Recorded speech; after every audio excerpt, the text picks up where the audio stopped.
Okay. Alright, so I hope it works now.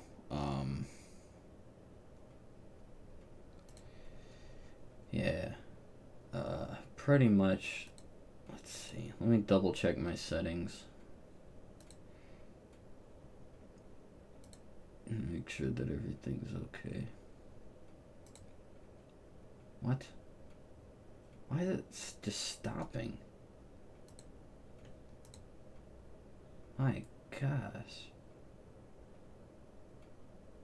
Like my kbps is all over the friggin' place. Oh, no wonder, because friggin' Steam is trying to download stuff. Alright, it should be a lot more consistent. That's... Okay, that explains a little bit of it. Alright. So... Hey, Sandalwood. Nothing much. I guess let's jump into it. And, just tell me if it's, like, too loud. Tell me if I'm too loud, you know. Because right now I have it up so loud I can't hear anything.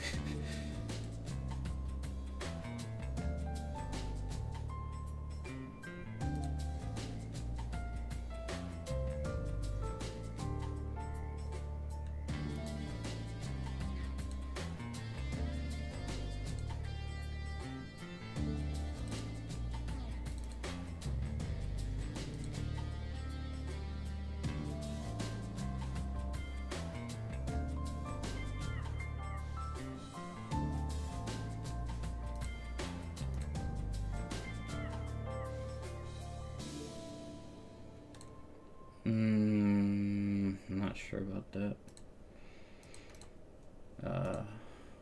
Does contacts show up? Hold on, I gotta see if contact shows up. This LB. Okay, it does. That's good.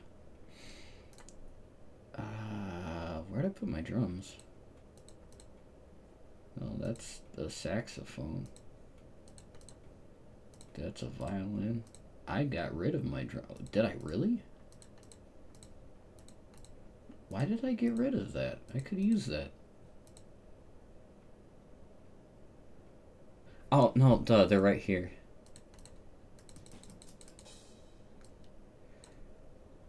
Yeah, they're still kind of splashy. A film score for a Lupin the Third show. I'm glad you guys like it. I don't know. I'm messing around with it. This is the thing that I said was okay, but it sounds a little familiar to it's all because of this bass line right here. Cause like I've been messing around.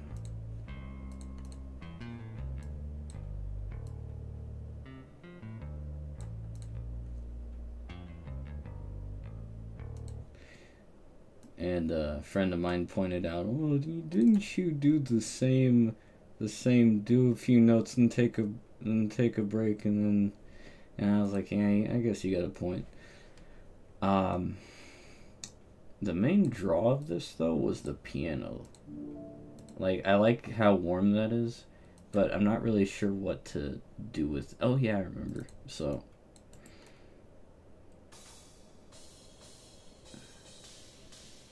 Isn't there like a right? No, that's elsewhere. Yeah, that's elsewhere. So let's scroll down.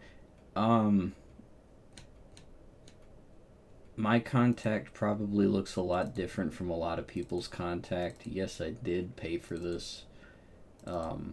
This is customized. Well, I didn't pay for it to be customized. I did it. It added the instrument tabs myself. Oh gosh. Most of the stuff I got when it was on sale.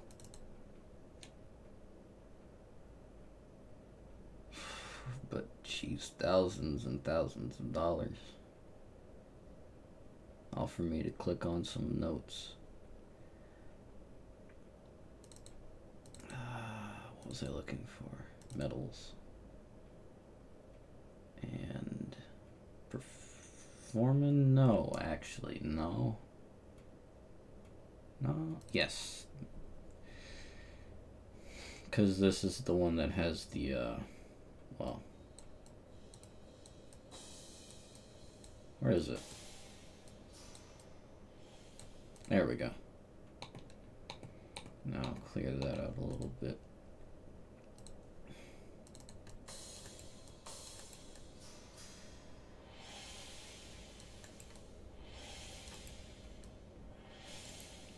One that's slower. Let's try this. I think that's on time. I'm not sure.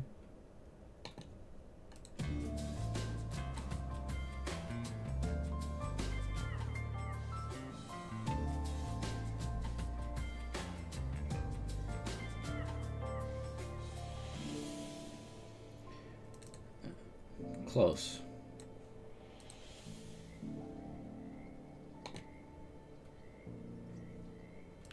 Oh yeah, I meant to. Oh, wrong thing actually. You might have noticed some frogs in the background. I did, because I put them there.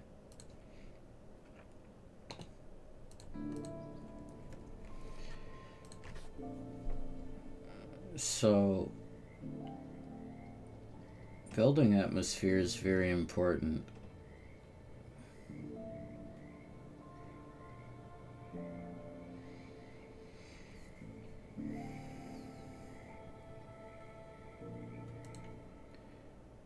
And the song would kick up like right around there, but music and stuff. Meant to change that title. So right here, I actually wanted to start the song with like something really, like something emotional, and then it would kick up into the thing that was in the first half. But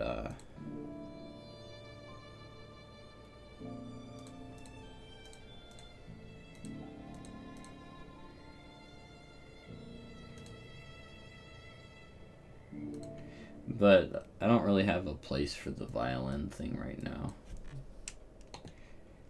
This is where, if I make anything that's like really cool, like if I ever make any MIDI that I want to use later, this is where I put it.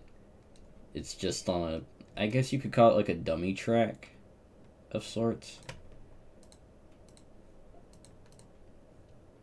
Okay, like this. I also thought about having this guitar in here, but it never showed up. Well, let me skip forward a little bit.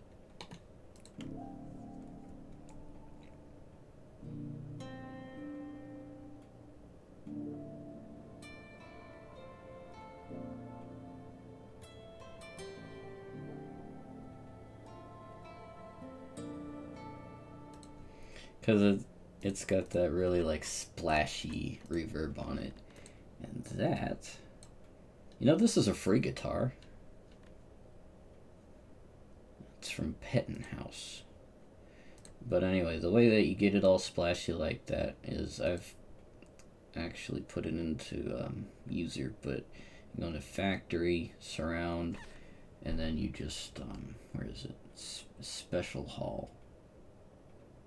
I'm sure I'm skipping over it. Look at, there it is.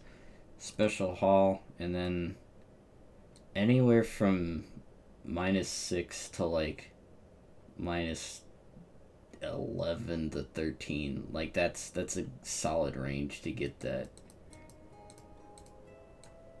like really airy sound on it. Ah, thank you, Symphony Sparkling.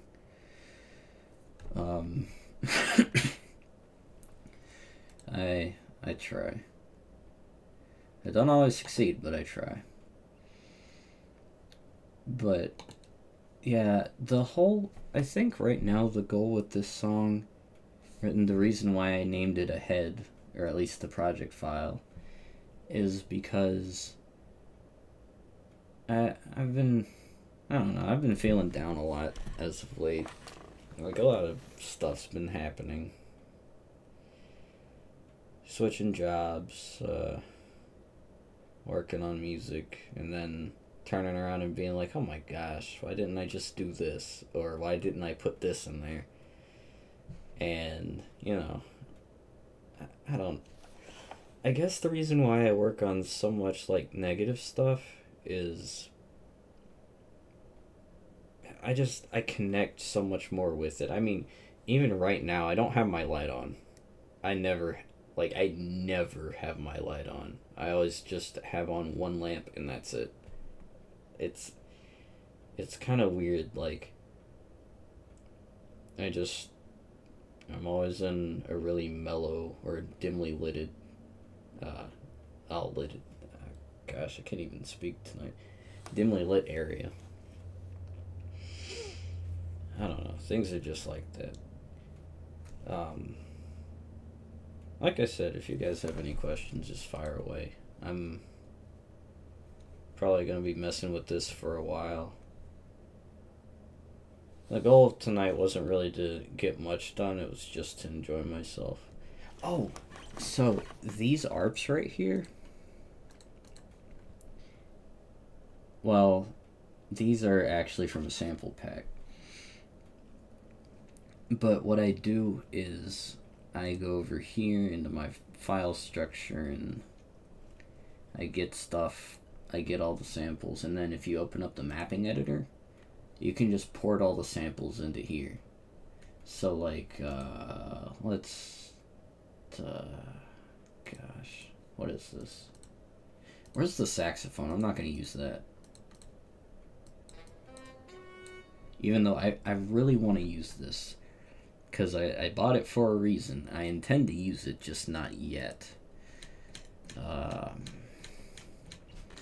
But for example, in making your own stuff, Project Alpha is an insanely good library. But I've got almost as much of my stuff in here as the original has of its stuff. So like in melodic, well no, is it? Is it in Melodic Instruments?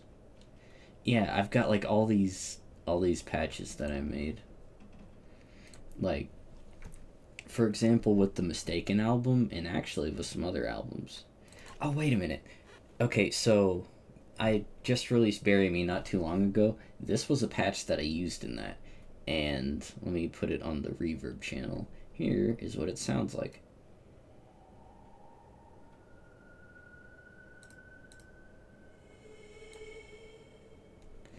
So, like, all of these are just Paul stretched samples from Pony. Like, you could see there 10 seconds flat. But you gotta be really careful with the reverb, so let me see if I can.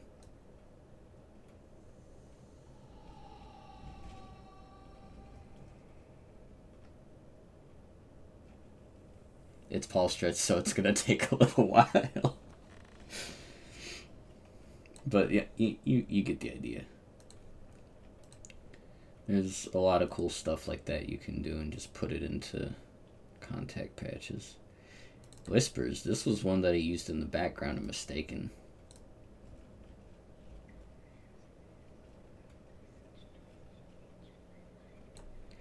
And I had a friend of mine read off of a script that I made. And just, all I did was record him whispering into the microphone. Or he whispered into his microphone. He doesn't live anywhere near me. And then I slowed it down a little bit and pitched it up so it'd be sort of Pinky-esque. Like it'd fit in with the environment. But anyway, that you get the idea of importing my own samples and stuff.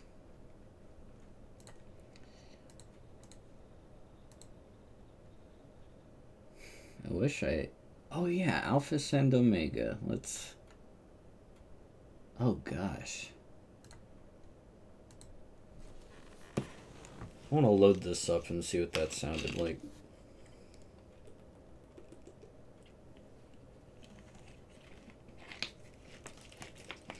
Because I remember I had a whole bunch of cool patches in it. I'm just not sure what I did.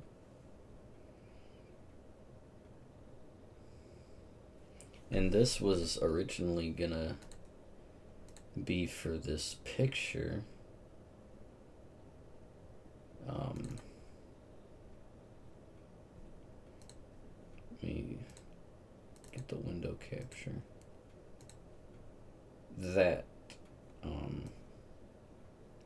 yeah, I thought that picture was really cool, so I wanted to make something for it. And this song was my attempt at, like, sort of an Alphys remix thing. MLP Death Dealer 32. How goes it? I guess it's going okay. You know, typical night. Well, I can't say typical because a lot of my friends are out of town, and by a lot I mean two major, well, three if you count Wispy, which I do.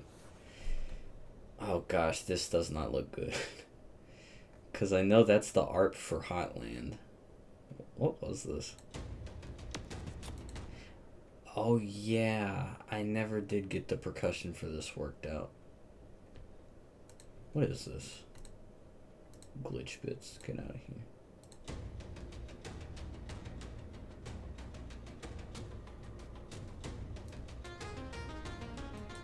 That explains that. But this, okay, so I kind of ditched this because I got tired of messing with it. Oh gosh, that's crazier than I thought it would be. What is this? Okay, so that's more percussion. This is shreddage. Holy crap. This is why I don't.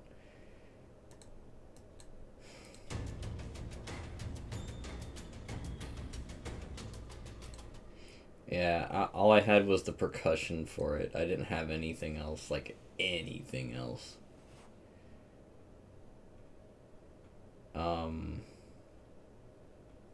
I was also going to make a Borderlands track. I don't know if I have enough RAM for that. Let's see. I doubt it. I really doubt it. I'll just have to keep an eye on it. I warn you, this would have been cool if it didn't suck. Like, I could never get the mixing on this right, and this was actually one of the first things I worked on after Always There. But I had to stop working on it because it was driving me nuts.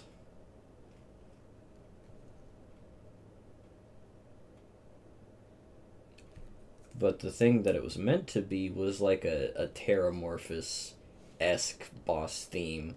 And I was gonna be like, hey guys, I got a song from Borderlands 3, hasn't been released yet. But then the more I worked on the song, the more it sucked. And the more I was like, oh, well, shoot. So, here's what I got. I apologize in advance. Like, I wanted to see how well I could set the atmosphere first.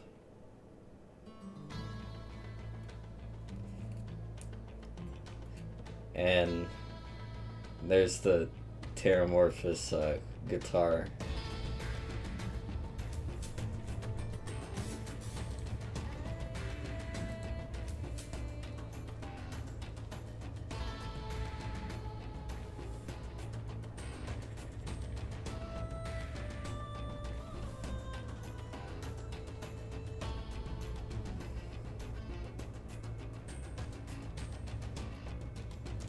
And this freaking guitar was the problem, because in Borderlands, it's really good, like, it's really guitar heavy, and I wanted something that would fit in well to the mix, but the more I tried to add on to it, the worse it sounded, just because it, like, the more you add, the more it gets difficult to mix it all in.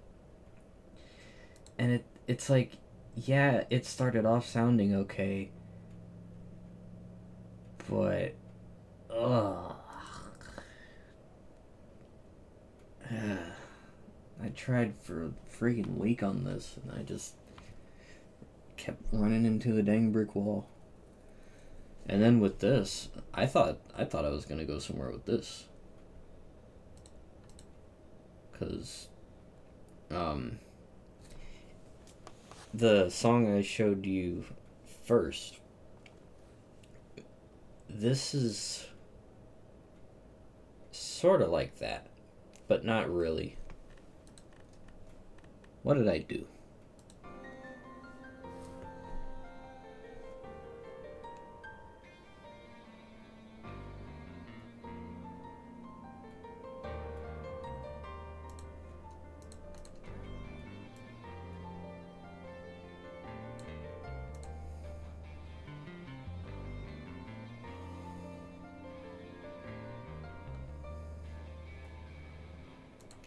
And then it was like gonna kick up into something, but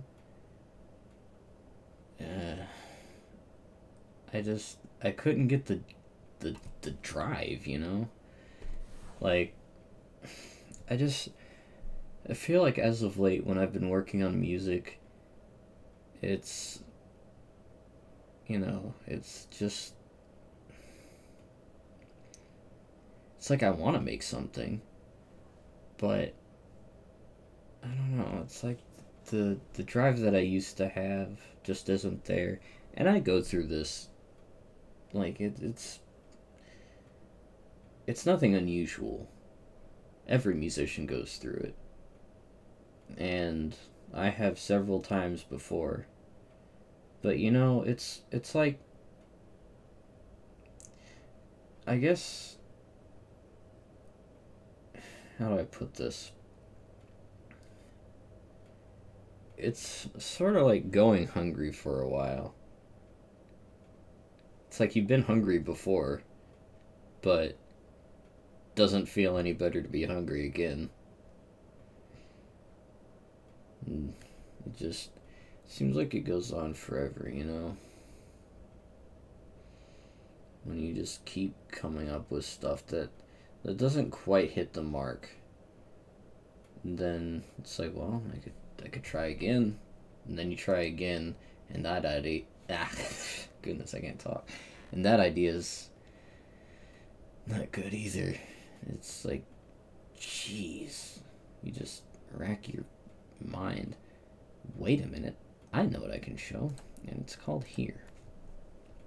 This is for the next Pinkamena album. The last one, actually. Hard to stay focused. Same thing happens to me sometimes. I just have to push myself. Yeah, it's something that you just gotta push through. You know. And I'll push through it eventually. Like I said before, it's no big deal. This,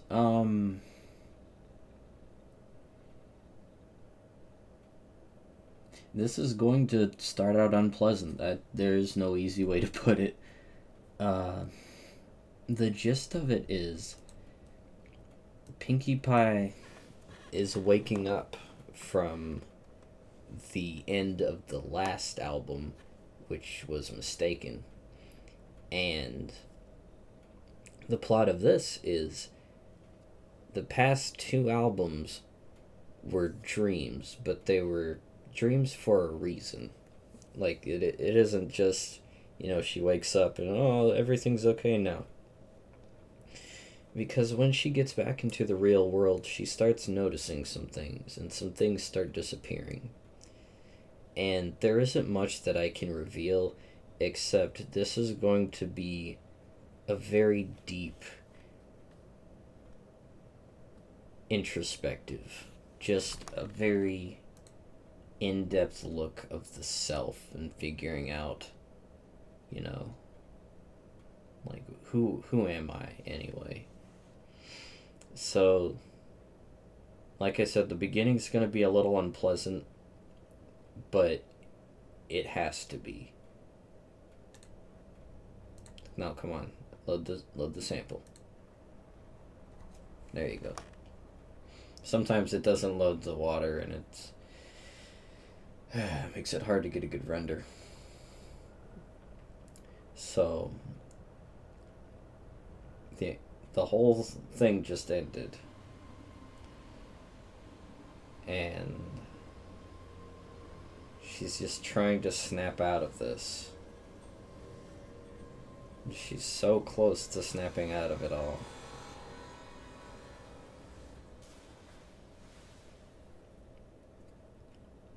And she wakes up to all of her friends around her. Why did the sample cut out there? Stop being dumb. Alright, here we go. So she wakes up to all of her friends around her. And they're like, you know, what was going on? You've been asleep for so long. And she just starts to explain what's been going on. Gosh, I'm getting a whole lot of sample cuts. I know how Aviators feels.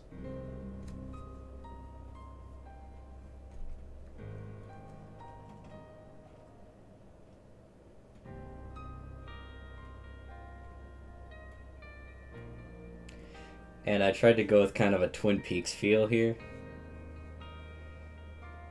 I just really like the main theme.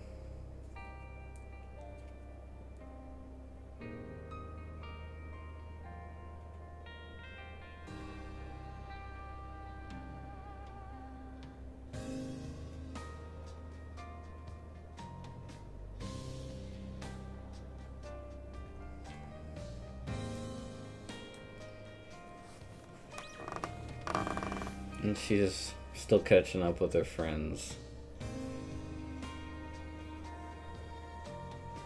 Just trying to piece it all together, like, was that really a dream? And it was, but, you know, it was really real.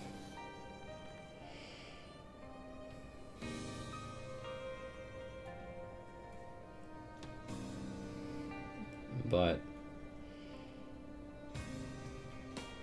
after a little while, she starts seeing this thing in the distance. And, you know, she'll look back to her friends as she's talking and notice that one of them's missing.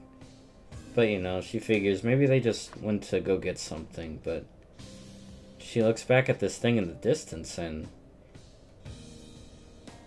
it's familiar. But not necessarily in a malevolent way. You know, she keeps looking back at her friends, and then there's one left. And she tells that friend that she's gonna go get something. And then she steps out, looks at the figure again, looks back, nobody's there. So this is when things start to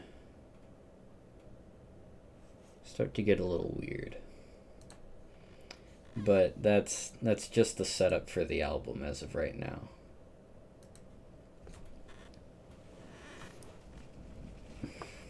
But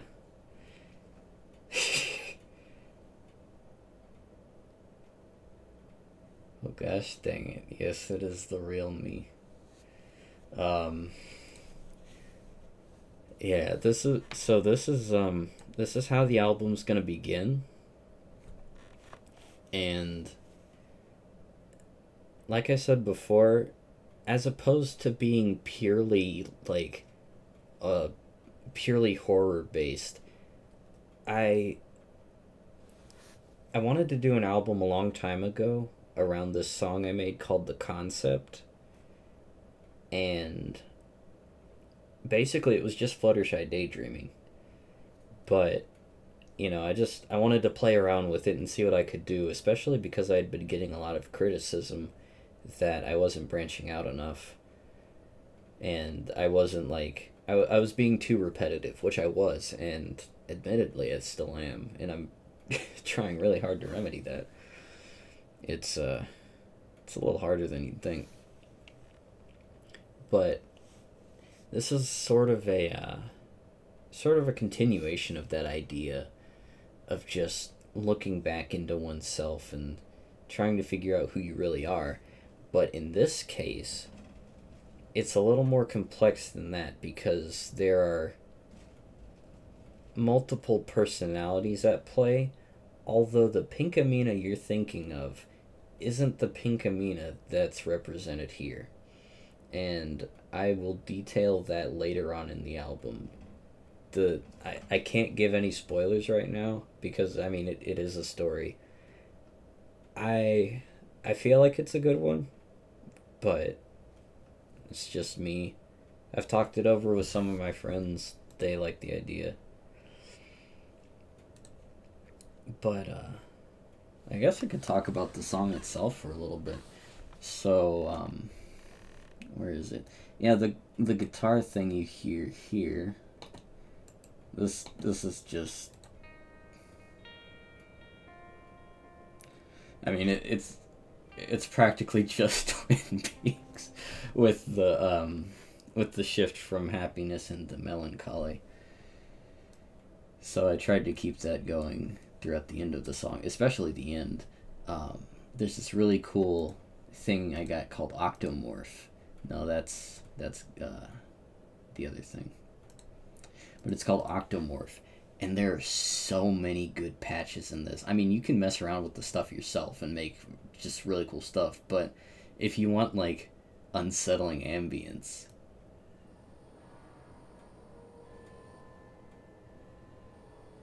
and it's like got this rhythmic factor to it too. It's absurd, like especially for Silent Hill music. And you know, if you wanted to do some other stuff, you can just put a really low note and just kind of have it as like this ominous, like this looming thing. Cause like you can't quite hear it, but you can feel it. And that's the important part.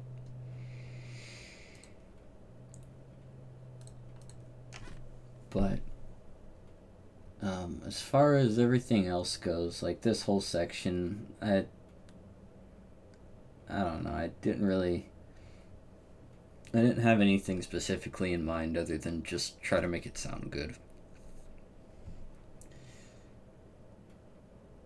But what else do I have planned for this album? I'd like to do a song for Pinky walking around the town, kind of looking for this figure. Like something sort of mysterious, but more casual. Like what was it? Silent Hill 3 at the beginning. Well, not at the very beginning, but after the nightmare sequence when you wake up in the. What was it? It's like a diner or mall or something. But like the song that plays there, it's really close to what I want. But as far as pictures go and like just references and stuff, I don't have anything in particular. At least I don't believe I do.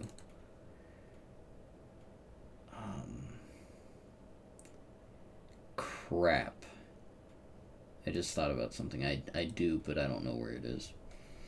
So there are going to be 3 bosses, which is going to be the id, which, if you remember Forgotten, it's playing off of that. The ego, which I have an idea of where and how I want that encounter to happen, but it's not entirely set in stone. And the superego, which is that's going to be so much fun because I've got so many good ideas for that. But it's kind of like how with Mistaken I saved the end for the end. There's so much that I want to do with it, especially like at the very end, but I can't talk about it. What I can talk about is just sort of I guess some of the stuff that happens. The figure actually is part of Pinky. It's a part of Pinky that's embedded into, well, into the furthest parts of her memory. Hold on, how many people? Okay, we only got 14 people, so I guess I guess spoilers are just out the window. So this Pinky is actually the Pinky from season 1. If you remember, back in the flashback with the Sonic Rain Boom, when Pinky looked up at the sky and she was like, oh, holy crap, it's Rain Boom. And then her personality changed. This Pinky, the Pinkamena in the story, is the one that was left behind. Because her personality changed completely. It's like she turned a whole 180. But part of her was left. And so I want to explore this, I guess, various I want to see how they interact with each other. I mean, of course I already know how it ends, but you know, I want to see just like what all I can do with it, because these things that Pinky is seeing throughout the album, like the id, the ego, and the super ego, they all just, they look horrifying, but that isn't necessarily what they actually are.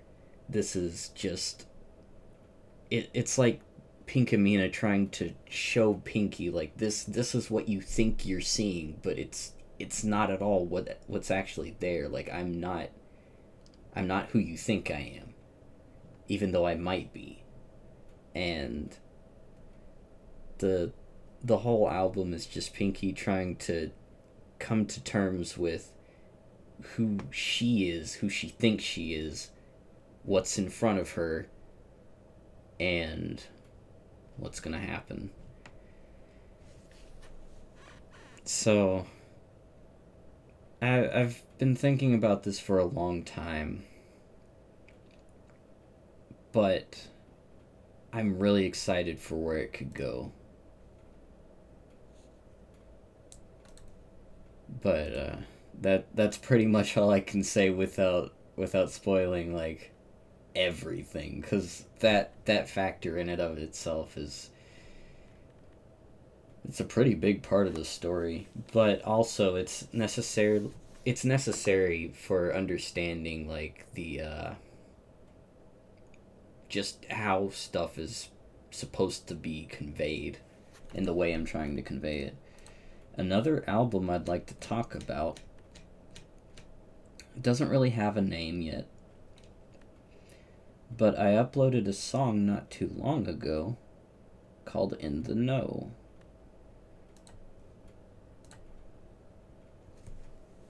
And oh crap, I might not have enough RAM for it. I know I've said that a million times, but this time I'm actually serious, because I used a lot of instruments in this. In this album, there are 3 characters. Well, 4 if you count the main protagonist. He doesn't really have a name right now. So there's Rob, Tammy, and Gus. Rob and Tammy are sisters.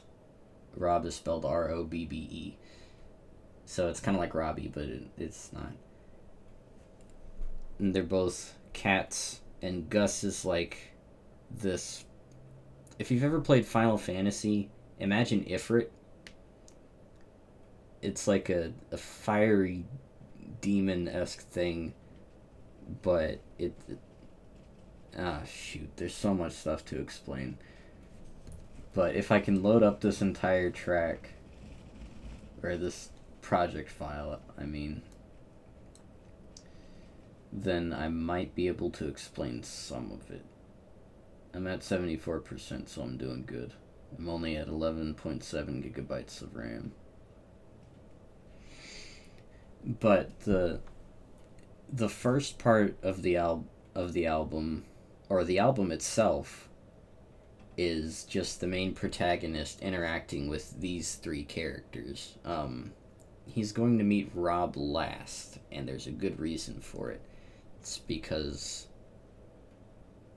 I guess she's what you could call a bioweapon, but it's hard to explain exactly why. So this is pretty much one of the last songs in the album, but it starts off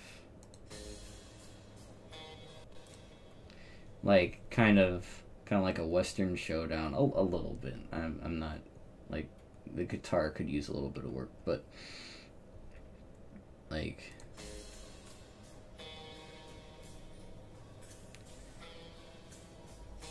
the whole time he's been hearing about this character with all this power, and now he finally gets to meet her and fight her. So the thing with Rob is that she's like a power generator of sorts, and she has to periodically release this energy or else she'll pretty much explode. But the catch is that the main character, the main protagonist, he was specifically engineered as a counter to this character. So I don't know how well you guys can hear because I don't talk very loud, but basically he's a counter to her, and this whole song is about their interactions with each other. And you know, it kind of drops out here, and then it kicks back up as the fight gets more intense.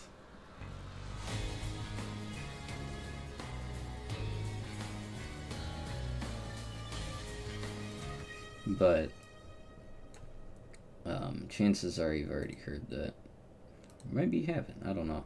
But this section of the song I made because I wanted to show a side of Rob that wasn't necessarily this silent sort of, how would I describe it? Like something that showed more of her personality. Like maybe she isn't bad, you know, because she hasn't done anything up until this point. All this guy knows is that he was sent here to kill her.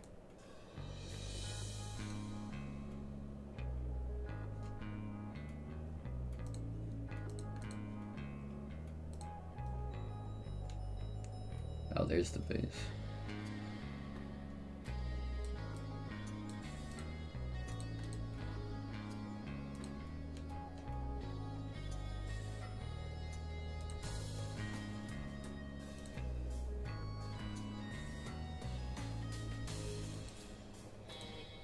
Oh shoot, my bad, it cut out. Oh, I'm sorry, I'm a little late on chat. To answer your question, this is Linux Multimedia Studio, LMMS. I have been using this program since I started. It's a free program. You can go and download it right now.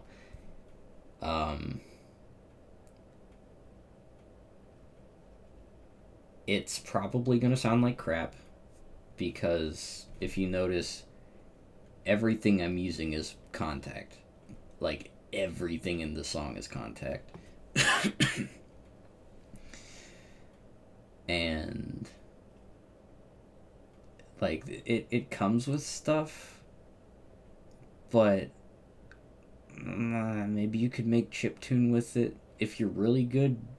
Possibly, like, maybe trance. I don't know. I haven't tried to make like a freeware song in a long time, so I couldn't tell you what it can even do at its base anymore. All I know is I pretty much use it as a sequencer, because with Kontakt 5 I can load up an instrument and then So there's the interface. I click on that. And then I don't even need LMMS anymore because I can just have the EQ right here and tweak it that way. Like, I don't know. Oh, sorry. Linux Multimedia Studio, LMMS.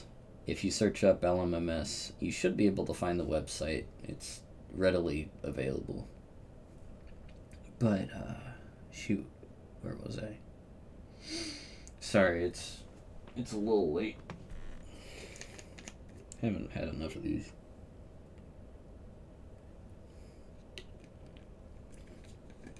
This is Bird Dog Blackberry flavored whiskey. It's real good stuff. It's nice for unwinding after the long week of factory work. But, yeah, this section right here I made to sort of show that maybe Rob isn't bad. Like, she isn't just this force, this ominous force. She's just someone in her early 20s with abnormally high power, or high, intense power, I guess would be a way to put it. But here, in this part, I wanted to have like sort of a lead back into the fight itself. And let me see if I can dig up that picture, because it's really funny. Like, there's this guy called Sharpie Boss, and I've been using a lot of his artwork lately, and of course he's cool with it. We've talked about it and stuff.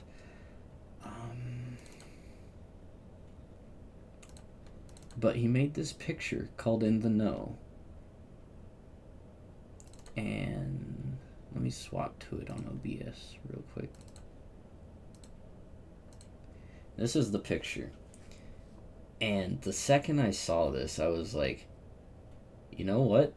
I'm doing a song about this. I don't know when, and I don't know what it's going to sound like, but I got to do a song about this. And I think it was the bat that really did it in for me, where I was like, okay, this has to sound like this, you know? But that's the basis for Rob and all that stuff. So, as I said earlier, the catch with Rob is that she's a power generator of sorts, and if she doesn't periodically release her power, it just gets auto-released, and she could end up hurting somebody. So, there's this section.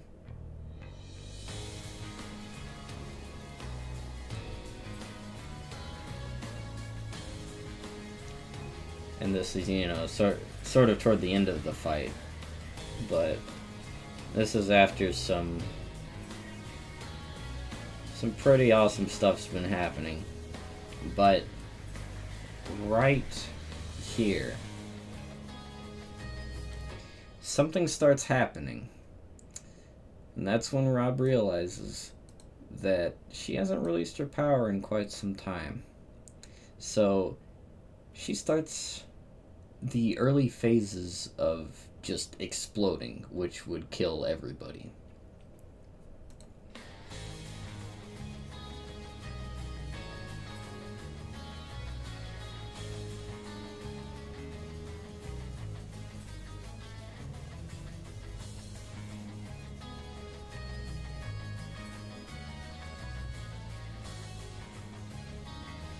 But then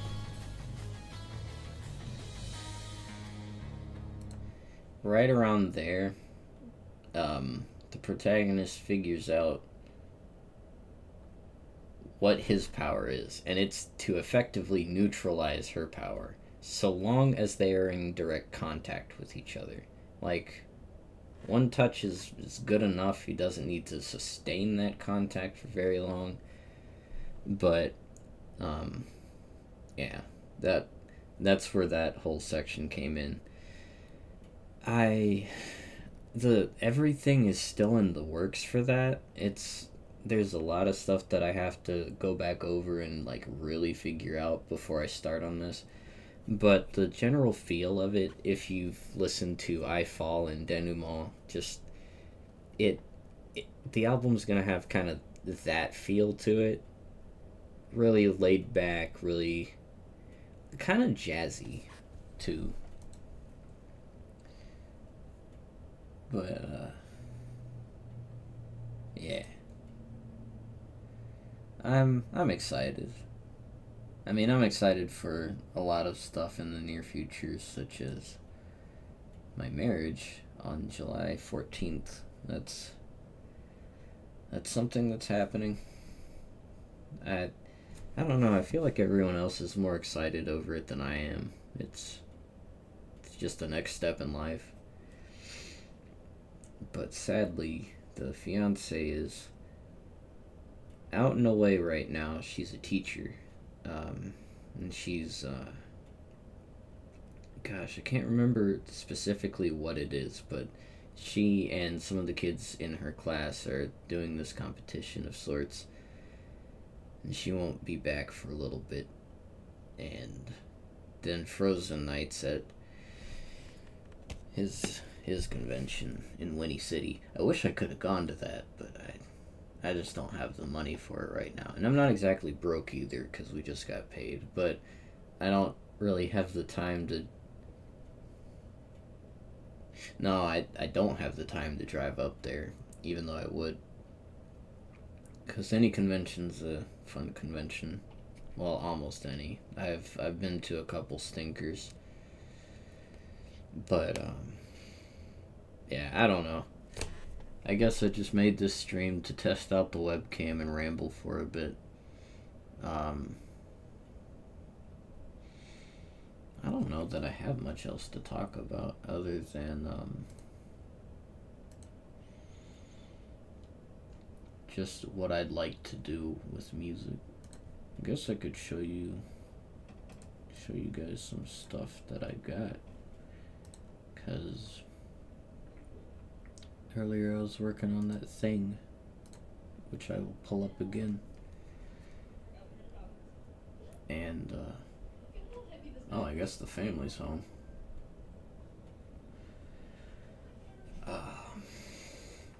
I got this library called Berlin Strings. I think it's expansion D, and it's solo strings. That's all it is. But it sounds really good.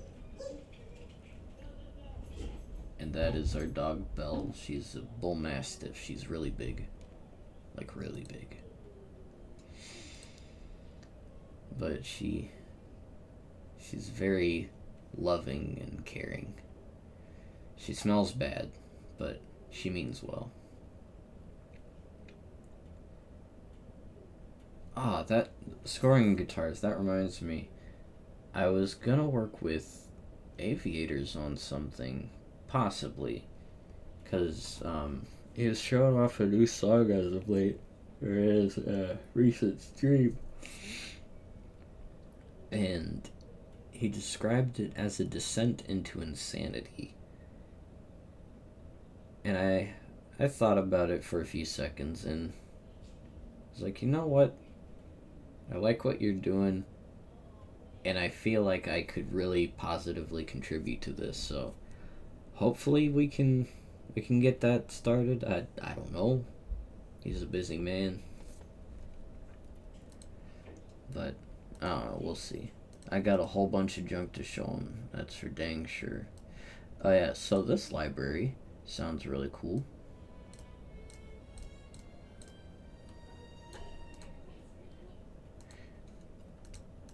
And there's a little bit of hiss on it. It's got some I can't remember if that's because I EQ'd the treble way up or if that's just in the ambient recording.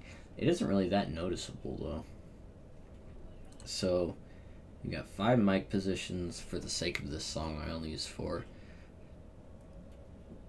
Um, the stereo pair sounds a little weird, but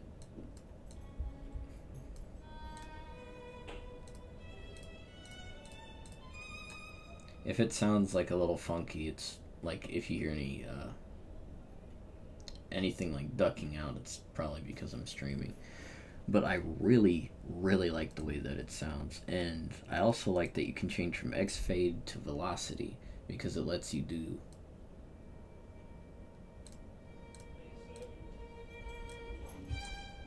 like stuff like that, which I probably will do like more solo and dynamic, like a, or dynamic solo focused stuff later on. And this library is pretty much the reason why I wanted to try some Calm Orchestral. This and Cinewinds Pro. I've been wanting to use that but haven't found a reason to use it pretty much. MLP Death Dealer. Do you mind if I use your track Always There? Yeah, go ahead, go for it. Anyone's free to use my music for pretty much anything. Just give me credit for it.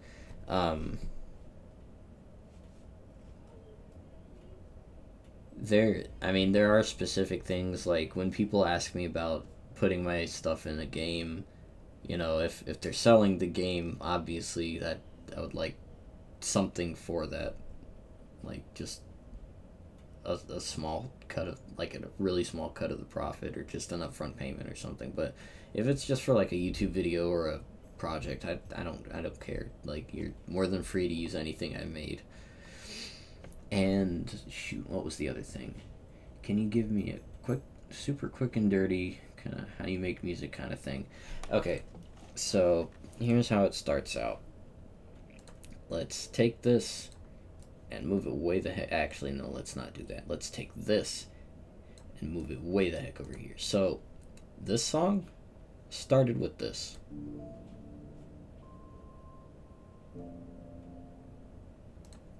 And I actually might have some of the original MIDI if I shift stuff around a little bit. I keep a lot of MIDI in here in case you didn't realize that. I don't guess I do, which is weird. I didn't think I would throw that away. So I load up an instrument in Kontakt, which this is the Cloud. Oh gosh, I didn't even show you guys. Okay, so this piano costs $3.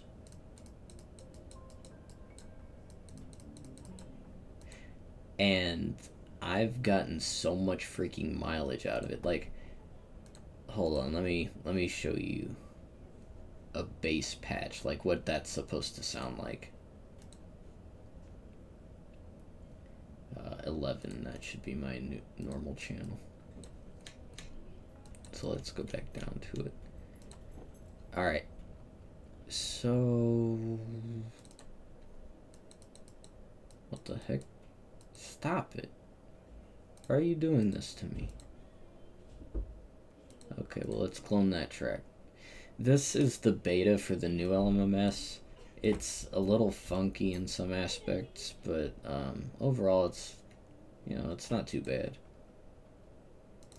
Okay, so open up an instrument. Wow, I really like the way that sounds. So then you pull that over here and you plot some notes in the piano roll, which for me, the way I do it, you click that and then you do like that, and then you're like, wow, that's a cool key you got there. What if we put a fifth and then a third, and then let's go an octave up and do something like that. Ah, that sounds spooky. So then you take that here and you put it here and it sounds like this. But that's kind of lame. So then you decide, hey, I'm gonna add some junk to this. How about a drum rhythm? So then you open up drum kit. Man, that sounds awesome. And what the heck? Oh, okay. I was totally confused. And then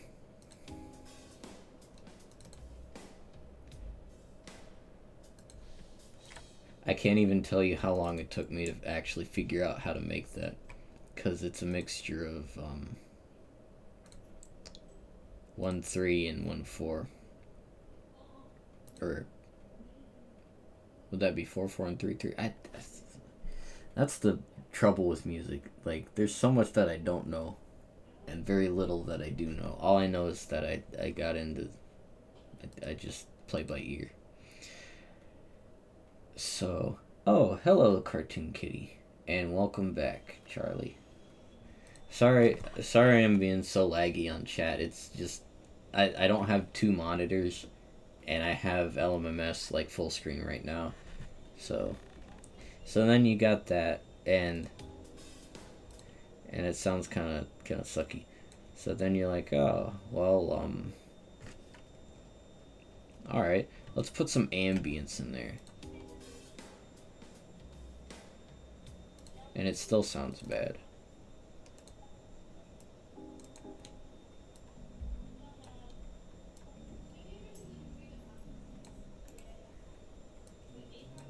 Friendly reminder, this is only $3. I don't know if they still sell it though, because they did just do something really weird with their Labs series.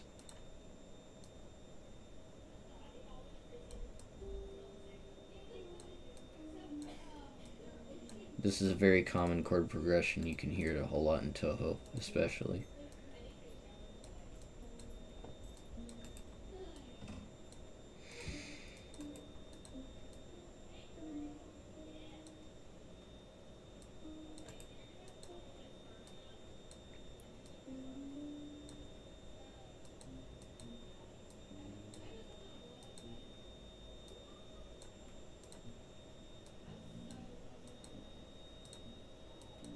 And I use it a lot too. So now we have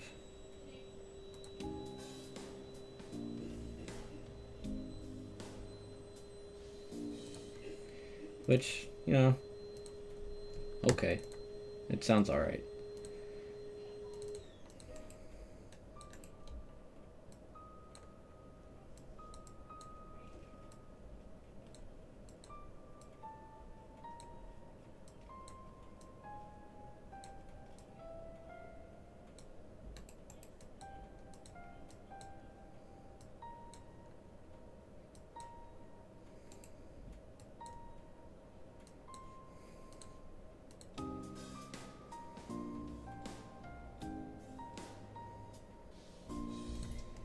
You know, and then you just keep adding on to it, and you keep finding more and more elements that fit with it.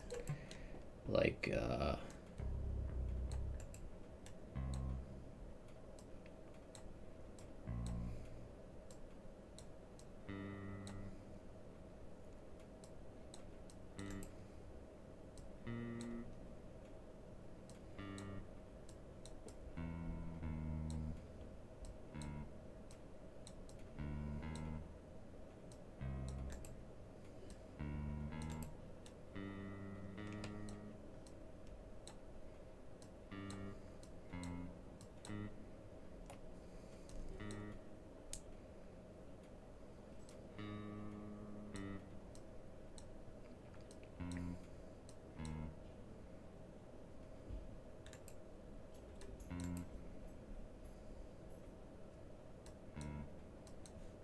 maybe.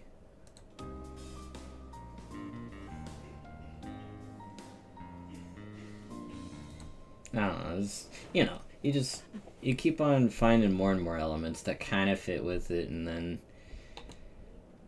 you end up with a song,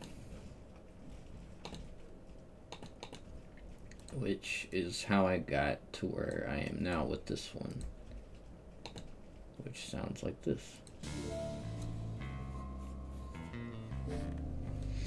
Oh, sorry, I still have that doubled.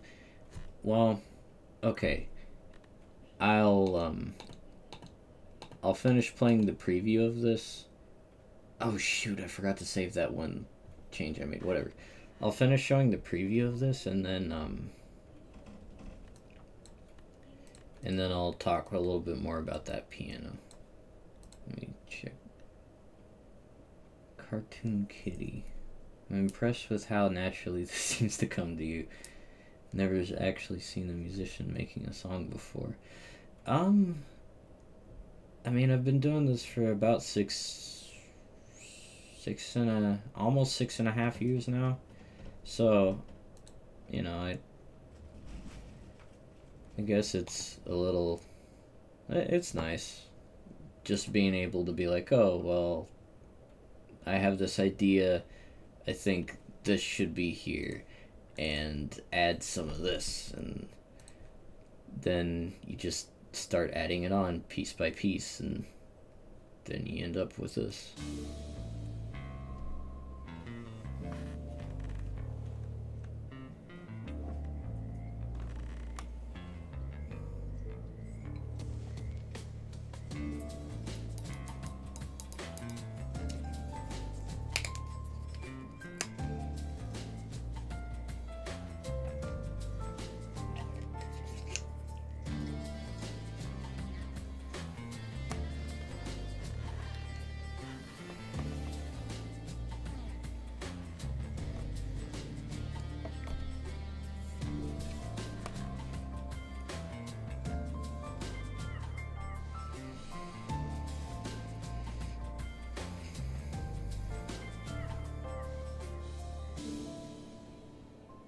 Don't worry, that's gonna be edited.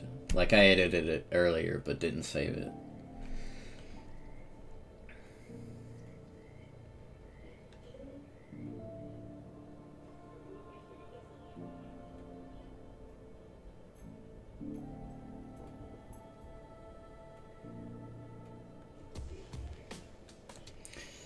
So, yeah, there's that. And I think that with especially things like this, of this nature, understanding what kind of atmosphere you're working with is very important. Like, it's hard to explain though, because it's not exactly something that you can put into words all the time. Sometimes it's just like a feeling, like, you know, I'm in this kind of mood, or I want to listen to this, or I want to see if I can make this. And for me, the reason why I have so much stuff is because I've just been in so many different moods that, you know, I want to make all kinds of stuff, all kinds of different stuff. But like with this song, especially with the guitar, trying to it I actually took inspiration from Wario Land 4, or no, not 4, Wario Land Shake It, cuz oh man, it's got such a good soundtrack, but it's really simple too with how it builds the atmosphere of every song. Like, if you take your time to like pick apart the individual elements, there actually isn't that much like weirdness going on. It's really basic, but it's, oh gosh, it sounds so good.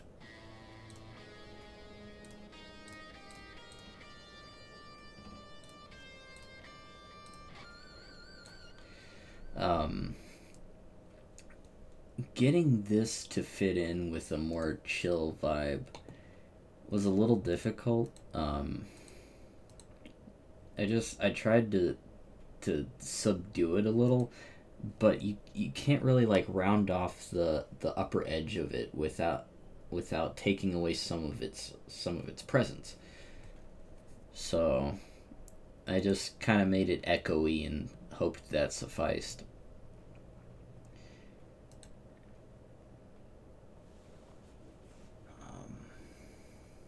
Some parts of making music comes very naturally, and other parts mystify me.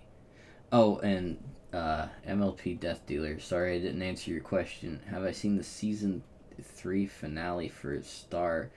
What's Star? Hold on. I think I is is that like Star versus the Forces of Evil? Because if it is, I've actually never even seen it. to be honest. So, I guess the answer is no, I haven't seen it. Because I haven't seen any of it. I think you're good at translating your moods into your songs and building atmosphere because I can really feel the emotion in them whenever I listen to them.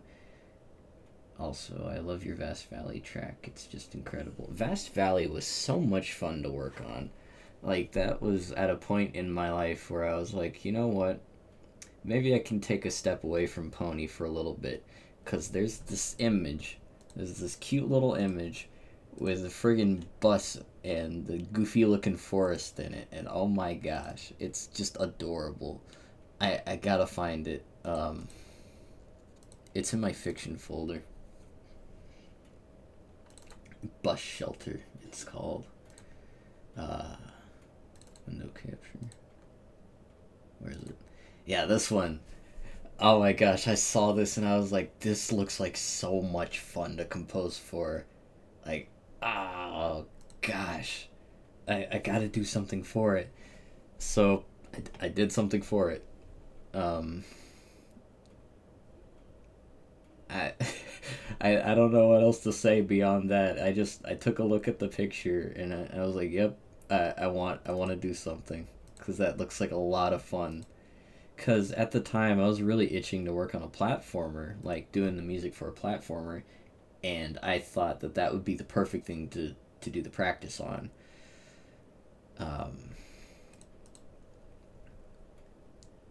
Oh, you're directing that at Cartoon Kitty. Oh, okay, that makes a little more sense now. As far as building atmosphere, you just, again, you just have to know what you're working with.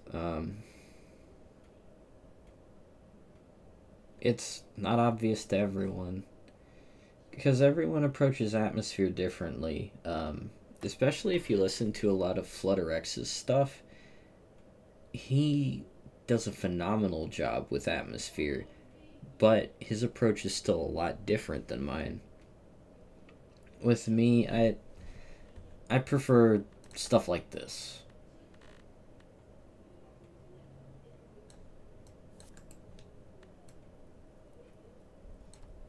Just like sticking stuff in the backgrounds of songs that people won't necessarily notice unless they really listen for it. Like, where is it? I made this song called Once. I don't know how long ago I made it. Not too long ago.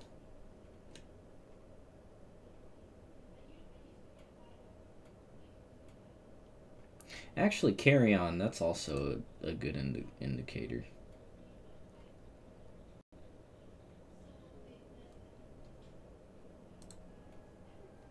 Let me turn it up a little bit.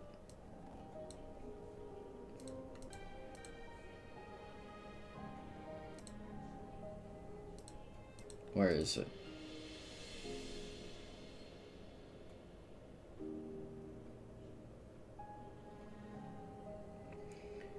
Like,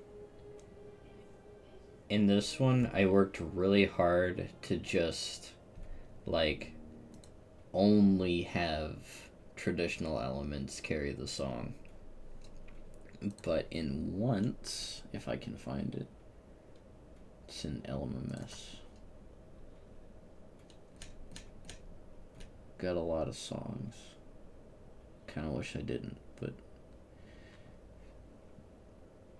there's a reason for everything. Okay, Once. So, if you hear that, there's like this sort of swirling wind in the background. And that's what built the atmosphere for this song. Because without that wind, I don't know, it would have fallen apart. But just knowing when to add that kind of stuff and how much of it you need, how much of the song you can get away with not having it, actually. Like in Carry On, I didn't need anything, I just needed the instruments. But it's just, it's all about the kind of mood you're trying to create. Like with Once, it was Rarity wandering through this like crystal field, and it was also like really snowy. So I was thinking, okay, so for the snow, I that's why I put the kind of swirly wind in the background. But I also had like these strings kind of just like ramp up and then dip out, cuz it's like I don't know, it's sort of a Christmassy trope, but it it's so hard to explain. Cuz there's a lot of stuff where I feel like, oh yeah, you know, just is this, and then you just add that cuz that it feels like that, and you can't explain it. I don't know. I've never really felt like I did anything particularly special though. I I feel like a guy who's trying his hardest to make what he enjoys. But oh yeah, I was gonna show off the different patches of this piano. So a reminder. Actually, it doesn't even sound like that because it sounds like that. But this, um, funny enough, I thought it was a glitch at first, but it turns out it's a native feature of Contact. There's a patch in Ellie Scoring String's first chair called, where is it? Batman. And if you load up Batman, as you can tell up here, it's already there. If you load up Batman, it comes with reverb. And this reverb is subtle, but it fits with absolutely everything. And oh gosh, what song did I start using it on? Because I remember like way back in the day when I made Ancient Power, like that's around the time I found that I could like take all the instruments out of the multi but still get the reverb from it. See, because it's really slight, but it's still present. Where's okay? So, in Mistaken,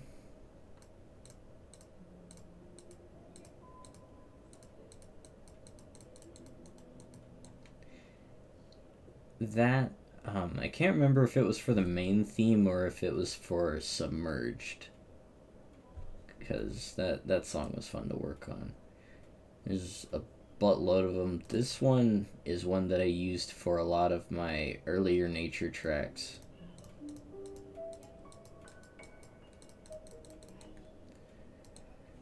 But this one right here, this is a fun one because I used this in Somatization, which was one of my favorite tracks from Mistaken, because it sounds like a phonograph.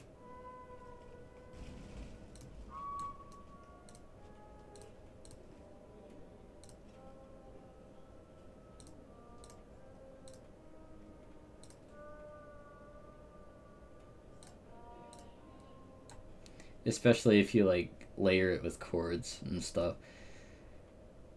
Um, but yeah, there's that. I'm not gonna play that one because that one hurts my ears.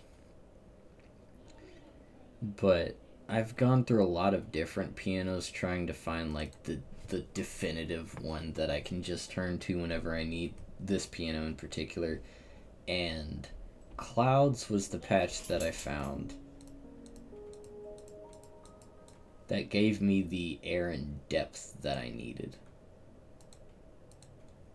So that's why this can stand on its own, is because of the stuff I did in Clouds. I can't even remember what I did, to be honest. Let's see. 11% saturation. I dipped the I dipped this region because if you don't, like somewhere around the 1K range, it gets kind of drony with the piano. I don't like that. I wanted it to stick out, but not like hum in your headphones or whatever you're listening through. And then the special hall, because the special hall's awesome and works with everything. But oh, Harmon Lewick, long time listener, first time caller. I wanted to ask what piano do I use. Well, yeah, I just ran through my main piano, and it's my main piano because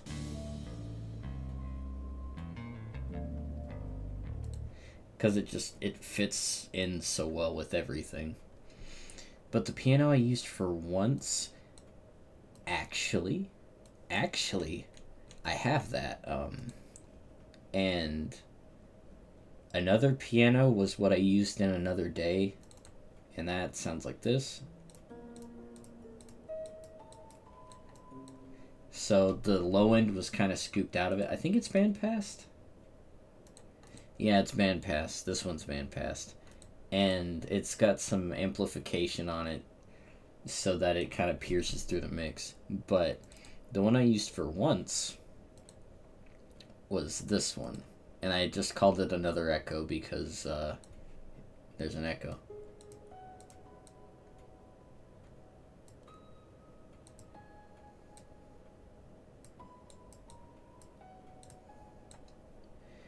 So you might be saying, well, that's great and all, but that sounds kind of detuned. And I don't think the one I heard was detuned at all. That's because of this guy right here. So, crazy thing, if you add an LFO and do sine wave, it'll chain the pitch of the instrument to a sine wave, as you can see right here. And that's what'll add the kind of like vibrato to it.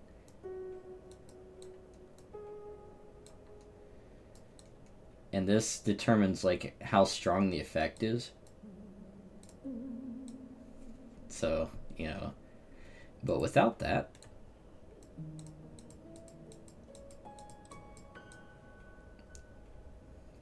I mean, it sounds pretty normal. But yeah, that's pretty much how I did that. If you have any other questions, I'd be happy to answer them because I mean I've got nothing but time. I did try to use this piano for a little while. I used it in Chimera. That was what it was. I used that for the low notes in that song. It was kind of like a Kingdom Hearts battle theme. Do I have anything that I haven't shown to anybody?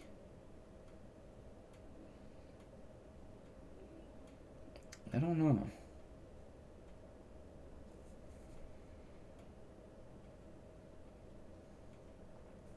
Let me do some digging in the LMMS folder. Oh. Okay, so I was gonna work on a Chrysalis theme a while back. Like I mentioned, I think it was at the beginning of this stream, but I couldn't figure out what exactly I wanted to do. So I started something, and I dropped it. But if I do pick this up, it's exactly what I want to do, because I feel that while there are some good Chrysalis themes out there, nobody really captured the acidic and bug-like nature of her. So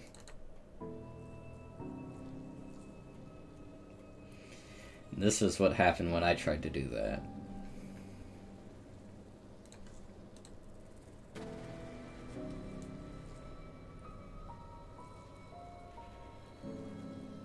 Also, thanks, Pavlenti.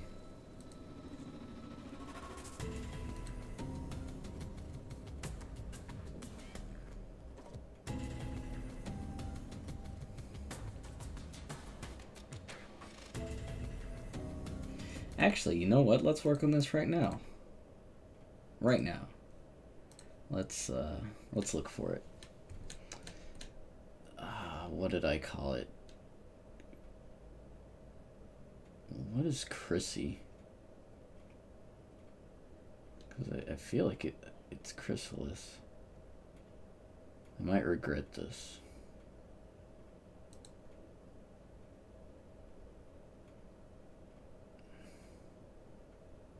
Okay, I found it. So I can actually show you the exact file of this song.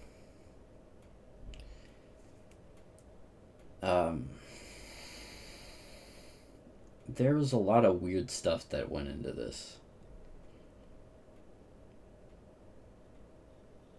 And I'd love to pick it back up because it was a lot of fun to work on. But I don't know. Like, I felt like outside of just capturing the atmosphere of it, I didn't really, like, there was no gripping factor. There wasn't really a hook to it. But that would have come later. I'll show you guys what I had.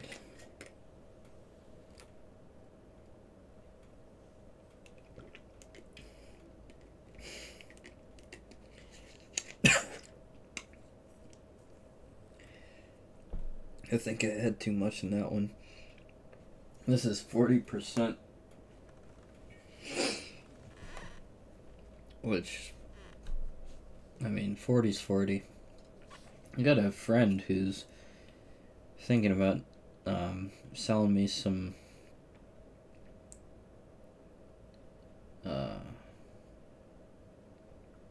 not selling me he's like, how do I explain this? I can't even remember. I don't know. He's a weird guy, though. Like, I don't even have his phone number. We just met at work not too long ago. He's a car enthusiast. He, like, does races and stuff.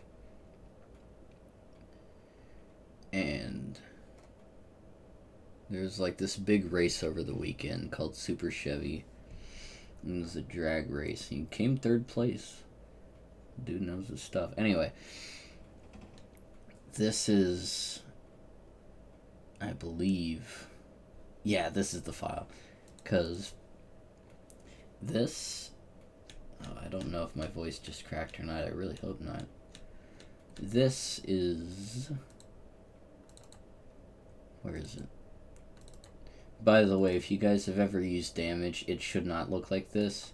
It definitely should not look like this. Like any of this. These are all patches that I have made by dumping the samples into Damage's backend so I can make use of the trigger effects and stuff. Also, the interface just makes it easy to adjust stuff without having to go even further into the backend. But anyway.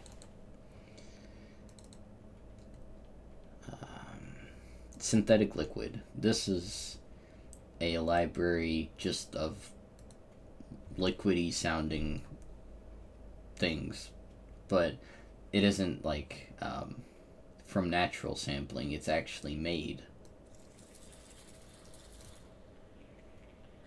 and I've used these a couple times. Oh, Whoopmaster.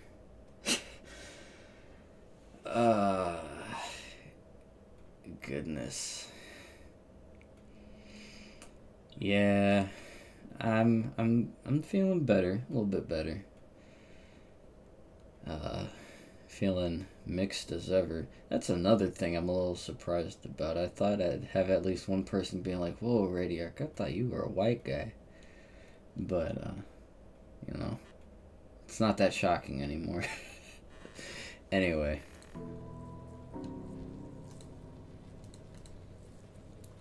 So, like, right off the bat, you can hear the Synthetic Liquid sounds building to the acidic nature.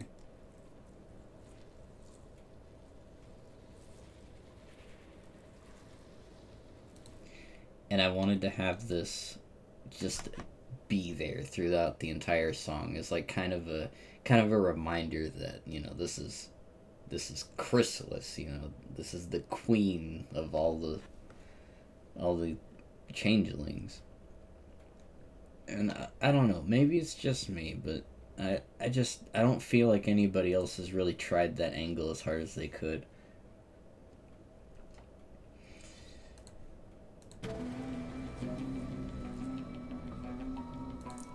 Wait a minute, I did that? I did do that. That's right, I did do that. Okay, so I came up with this bass line to put in there, but then I was like, man, this sounds like butt, and not even the good kind. So let's do some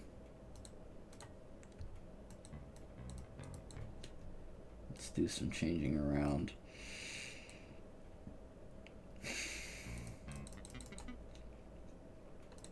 And see if I can get this to sound right first and foremost. Get out of there.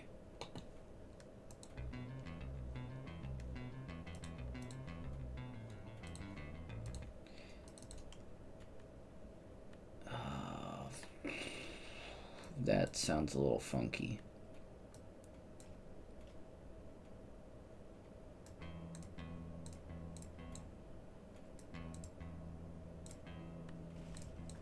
Maybe it'll sound a little bit more natural like that.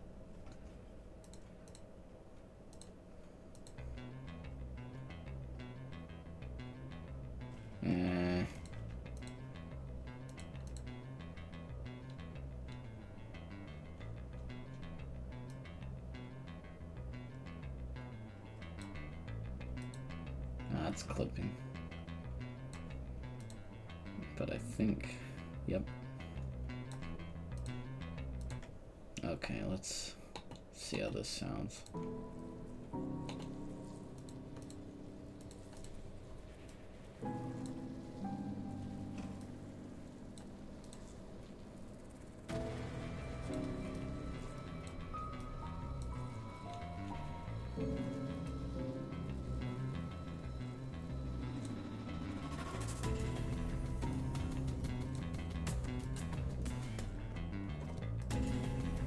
See, it's not getting through like it should.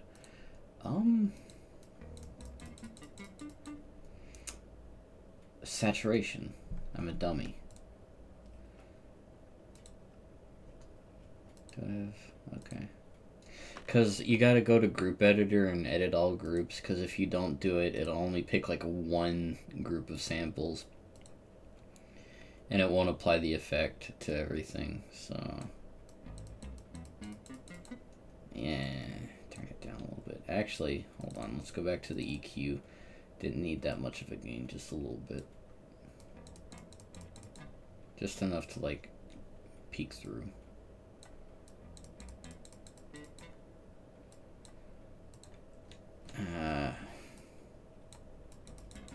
Yeah, too much. Too much. Because, like, it needs to be... that's the problem with this reverb. It needs to fit in with, like, the rest of the instruments. And... there's no easy way to put it.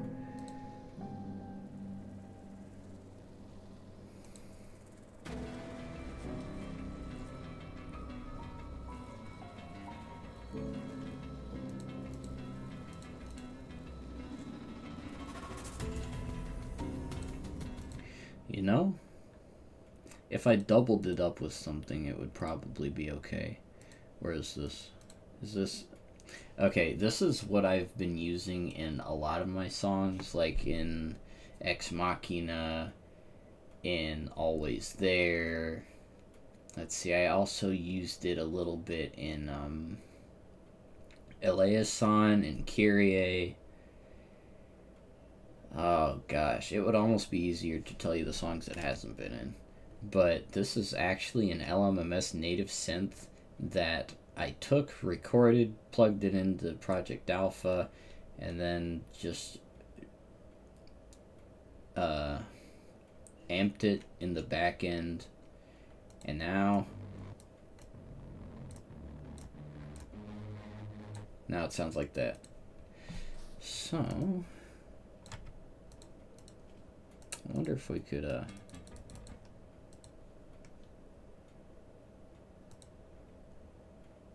mono.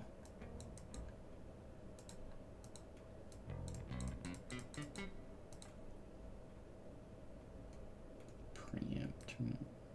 See if that probably doesn't help.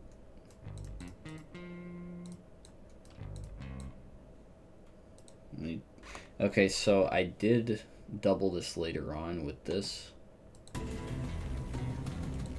Because alone, the synth right here sounds like this.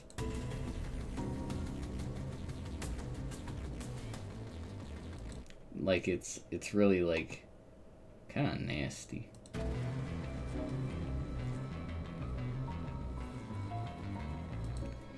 No, I couldn't do it with the bass, and here's why. Cause are you the culprit? You are the culprit. This is Scary Isles, which is original. I can't even remember what it was originally called, but basically I did the same silliness with the sine wave, so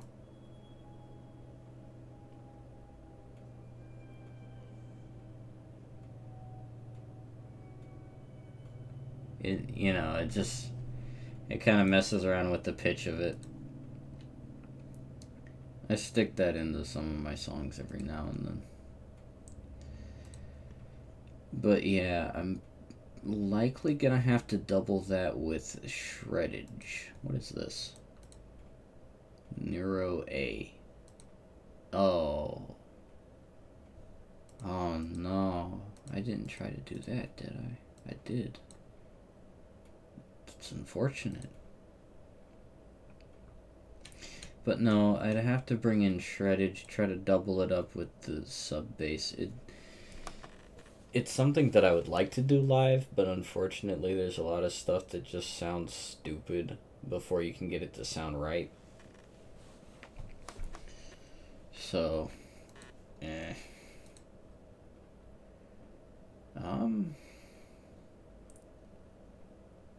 what else? Oh, guys, I've got something to show you, because I haven't uploaded this. And I might never upload it. It might actually be a bonus thingy on the next compilation album. Where is it? Okay. So, some of you guys know I was supposed to be on the team for Starve for Light, and I was on the team for Starve for Light. But then, work just got too hectic. That was back when I was at Stanley Black & Decker making air compressors. And I couldn't take it anymore, because there were like 20-something tracks that they wanted me to do, all of them like anywhere from 1 to 4 minutes long.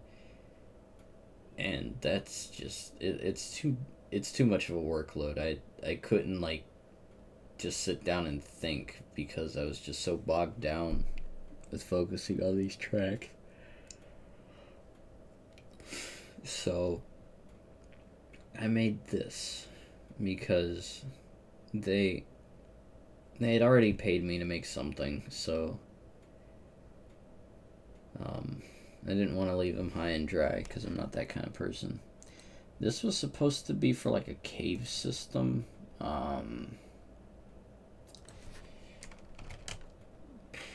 Actually, I don't even have a picture of it, so I'm just gonna have to let it rock. So this is for their cave level. Wait, whoops. Here we go. It's just a very mellow kind of thing. Just really laid back.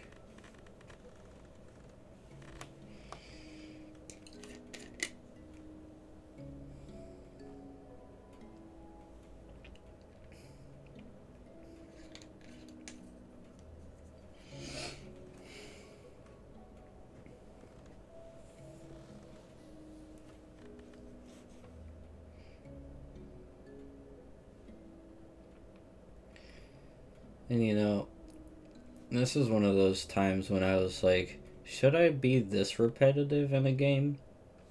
But it's good to keep that like sort of sameness. And that was a little nod to Phendrana Drifts from Metroid Prime. My goodness, I love that game's soundtrack. And this is where I really like it. I wanted to have like sort of an ethereal aspect to it.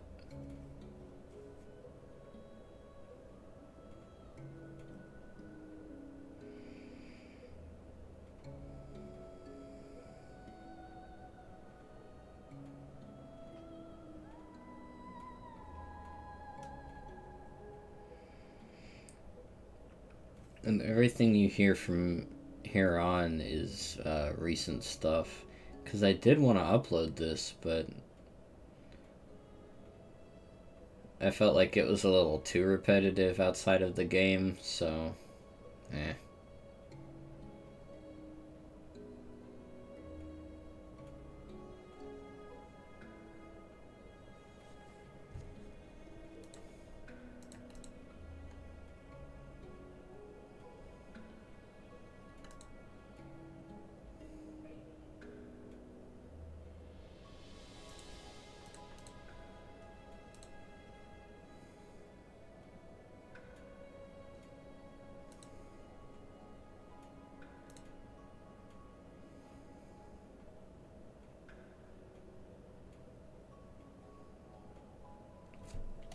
Right there, I just wanted to give like a break from everything.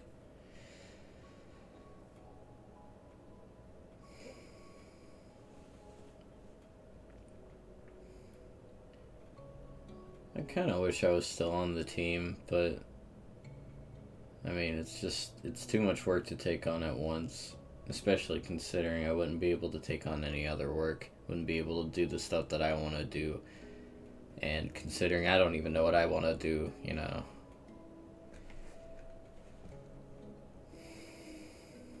Sometimes stuff's just that way.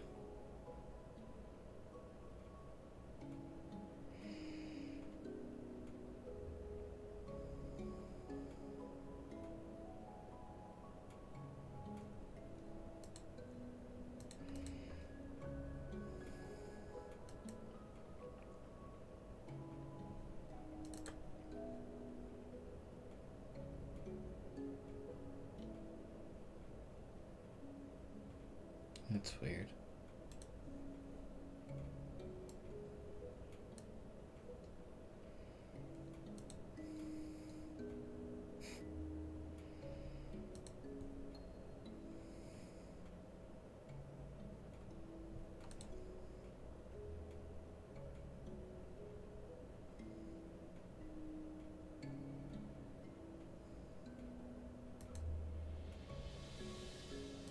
And of course, it would have looped right there, so you know. But I don't know. I enjoyed working on it, but I also acknowledge, like, yeah, this is. I don't know. I feel like it. Mm, I guess this is where I start getting a little real.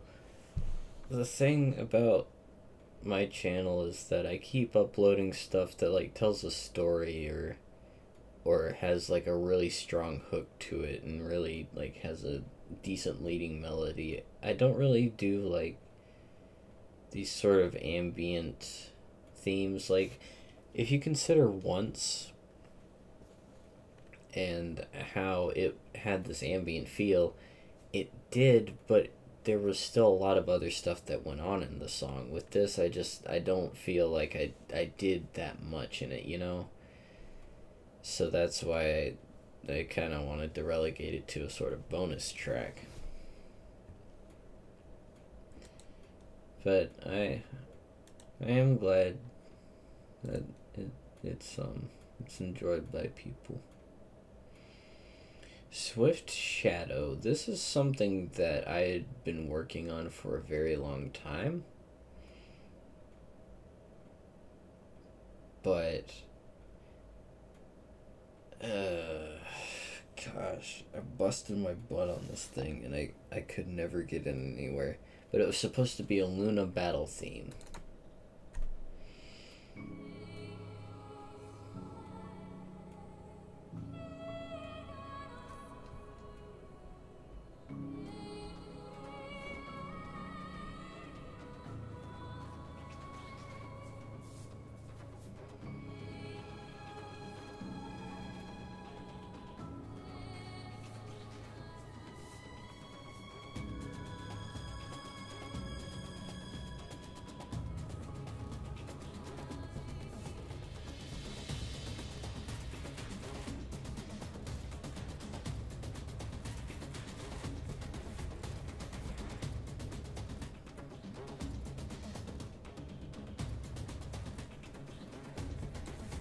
Let's see, that's the problem right there, because at the beginning I already had too much noise going on, so then when I actually did kick it up, it didn't really, like, add anything, and then I could have had, like, a sort of overarching element, like,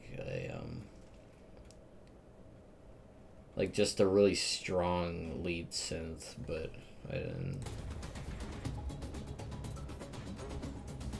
And here I tried to be a little creative with it, and tried to have stuff like come in and try to complement the other pieces. But, and this part was just gonna be choir.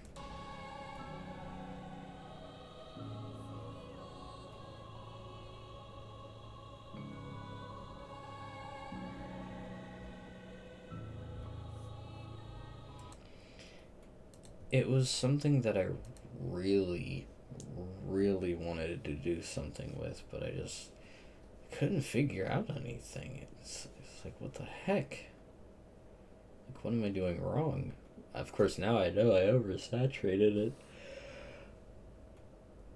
So I could probably go back and desaturate it and maybe make something cool out of it. What is this? Oh yeah, I remember that. That sucked.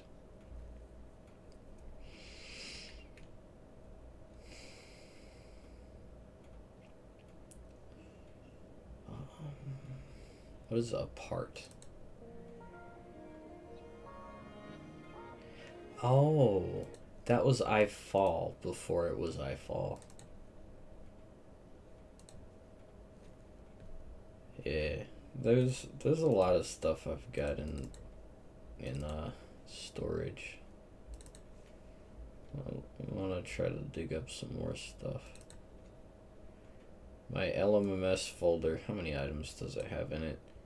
Has oh my gosh, 656 individual files in LMMS. My gosh. Oh yeah, I never did post that to this channel. Someone hired me to make music for his game, just two songs for a very, very small indie game. It was like sort of a Final Fantasy-esque kind of thing.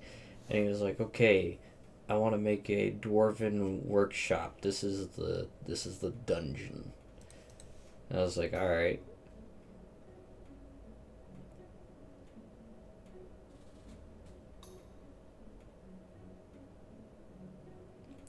And you know, it's really simple, but this is where it kind of like kicks up into the more traditional Final Fantasy vibes.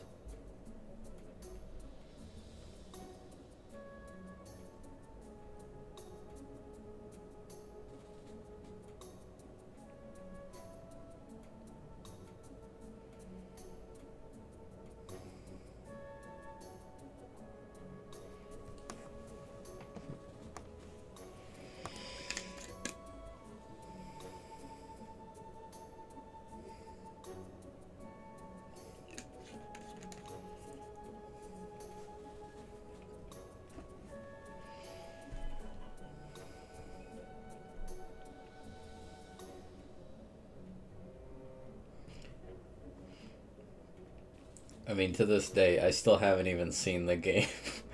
So I don't even know how I used this, but I had fun working on it because it was like training for an actual game, and I got paid for it, and that was nice.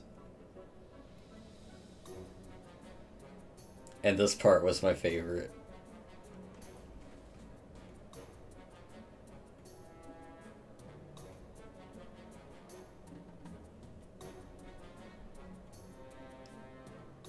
If only because it kind of reminded me of Grease's theme from Skyward Sword. Yeah, I was really happy when I made that part.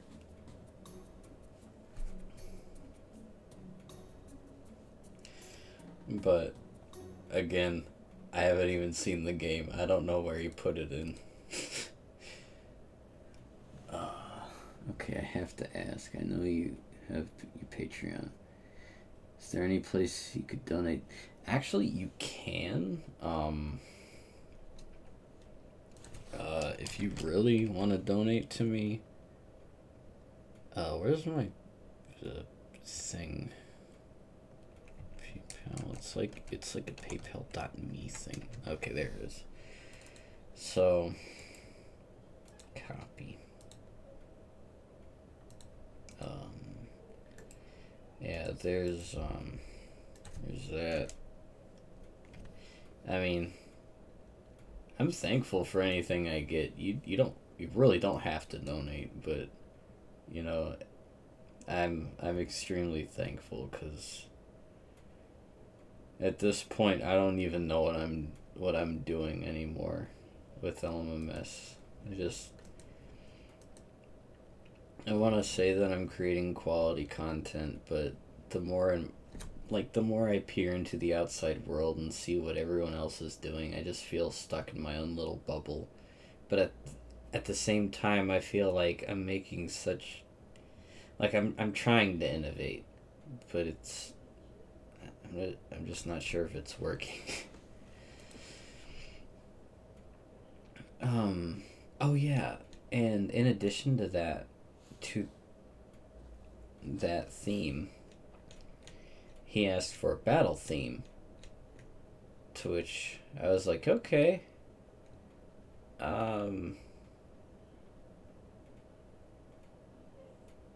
Is this it? What is this?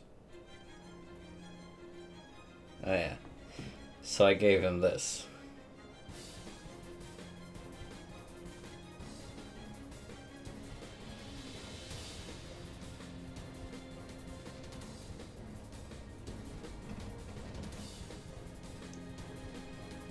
Because he wanted something like really fast paced.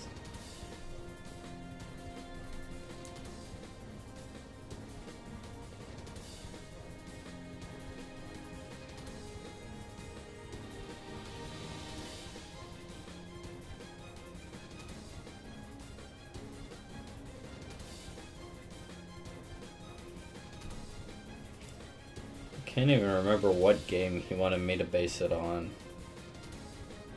But all I remembered was that it was really heavy in like the string area, so that's what I tried to do with this one.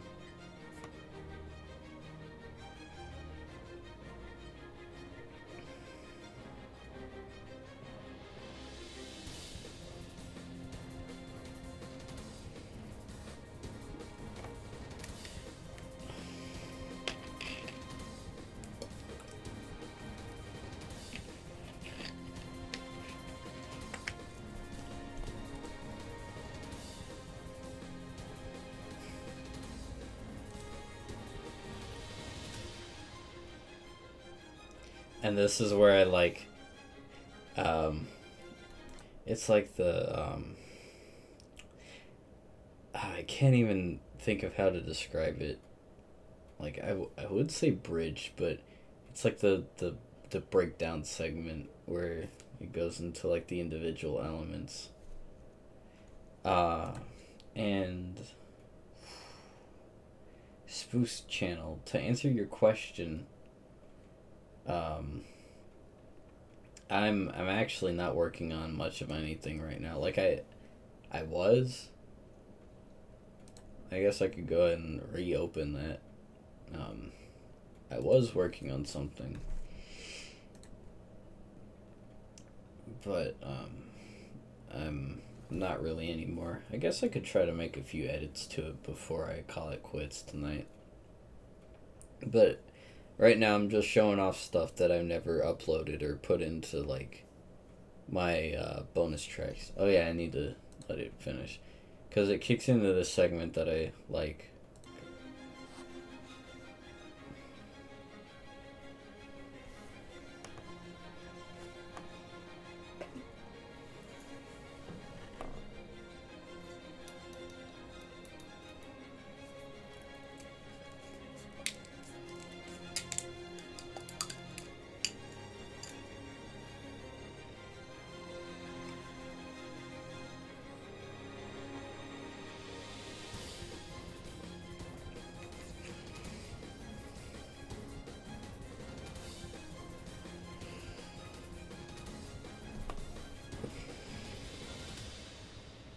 Yeah, and that's pretty much what he asked for, so I'm glad I gave him something that he liked.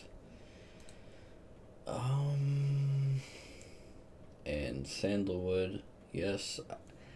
Actually, it's funny that you say that because BronyCon 2015, I think it was, there was a musicians panel, and Mike the Microphone was talking on it. And this was, of course, after he was really relevant. But he said, you know, it's okay to be a one-trick pony.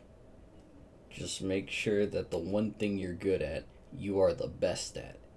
And, like, nobody else can go to anybody else for it but you. And that's how you make it as a one-trick pony. And then, I tried to learn a few tricks, but I guess the best trick I know is making a free program actually sound like it's viable in a market full of FL Studio and Ableton. So, what I was gonna do with this track was smooth out a transition, because there's a really iffy transition near the center. Oh, by the way, have you noticed LMMS hasn't crashed? This is because apparently the beta of the new one is so freaking stable, so much, like, infinitely more stable than any previous release. It's crazy, because, like, I used to get crashes all the time, like, losing, well, if you're dumb about it, you could lose an entire song just at complete random. But I got into the habit of saving a lot. But with this version, I've left it on for days. Like, I've left projects open for days, and it's been completely fine. So it's almost too good. Like, I'm a little scared. I feel like it's gonna do something weird. Shoot, what's it gonna do? Oh yeah. So it's gonna go here, and then go there, and then there. Metals, please. And I did this earlier. Oh boy, what a night. Alright, so take that out, that, and remove that. And then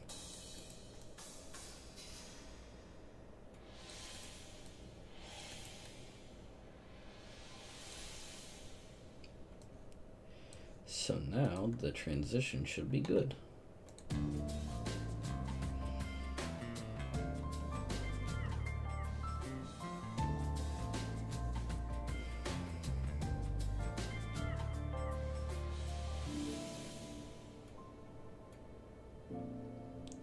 It's okay.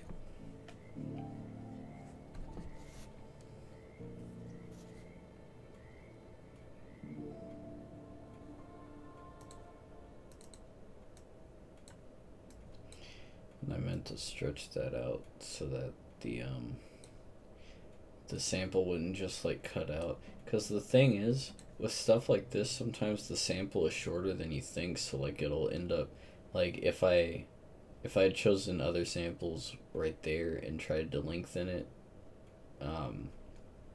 it might have cut off like right around here, which would have been a big problem. But you'll find that you can just kind of repeat the samples and people won't necessarily notice, because depending on what kind of sample it is, usually it's background elements. It should be background elements.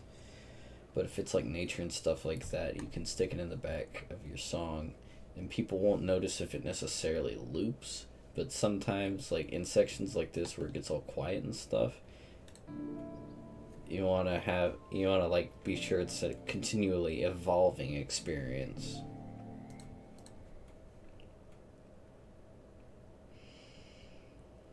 TCB, how do you know what patch you want when you have so damn many? Well, I don't know that I have a good answer for that. I just really know what I'm working with, because I've been working with it for so long. Except for that, I just got that this year. But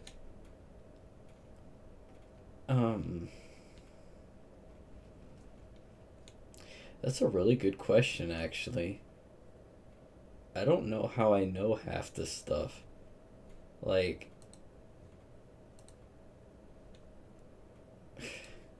like, let me show you something. Oh man, I may have. No, I haven't had too much. Not yet. Too much alcohol. Come on, load up. Okay, so this is all of the ensemble violins patches that I use. Oh jeez. There are quite a bit. There are only supposed to be 2. Well, actually 3. And you can see that there are more than 3. So, in order. So there's the normal, I think that's normal, and then there's the modded version of the normal, there's the modded version with no saturation, there's the modded version with saturation, there's the modded version with no reverb and saturation, and then there's the modded version with reverb and saturation. It's all what I'm looking. Oh, that's the normal one, my bad. The first one is the modded one. And I forgot to explain the way that I orient my channels. Oh, that's a very strange visual artifact. Okay, so channel 1 and 2, well, I mean, I could just pull up here. Channel 1 and 2 are typically for, like, very electronic percussion or, like, electronic elements for cinematic junk. 3 and 7 are saturated channels for percussion, but usually it's like specifically tribal percussion. 4 is for like any sort of like lead instrument that I don't need, like that doesn't need the treble boosted on it. Same goes for 5. I usually use 5 more often than I use 4. Channel 6 is the first step of increased treble. It goes 6, then 12, then 14. Actually, I think it goes 15, then 6, then 12, then the 14 for the most treble. Anything beyond that, I'll just EQ it up in the back end. 7, oh yeah, I already went through 7, my bad. 8 is where I put my basses. What? Oh. Why is that there? Apparently I also have boosted treble on that one. Didn't know that.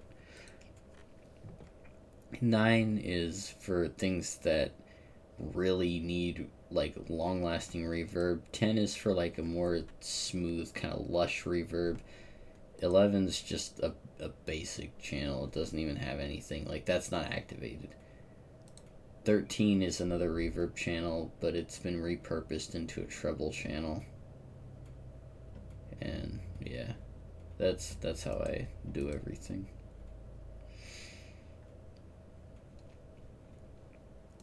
But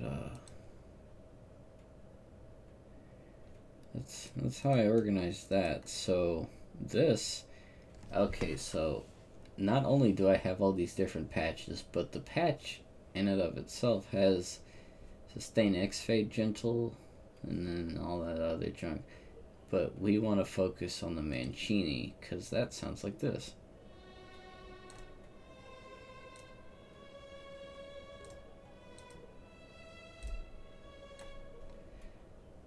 And it's got like this very exaggerated vibrato.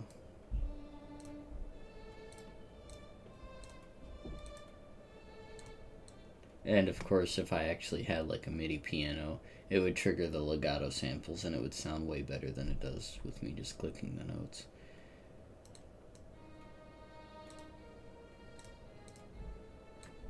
But yeah, you know. So that's why I use Mancini so much, is because it's very like, I don't know, it's very expressive, very out there.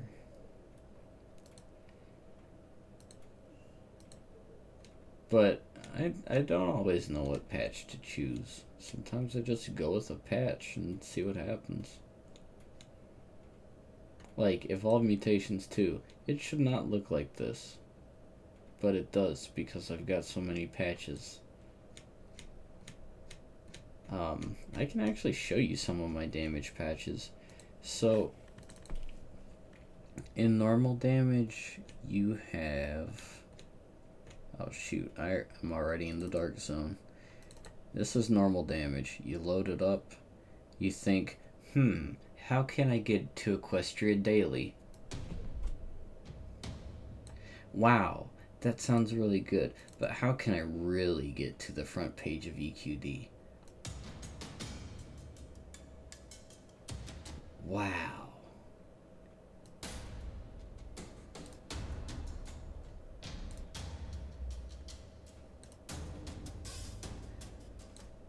There we go. Now I'm really up there. And then you start layering. Actually, no, you don't layer it on. You just put one note and you're done. But if you want to be cool about it, you know, like me, then you want to do this. And then you want to actually don't do that.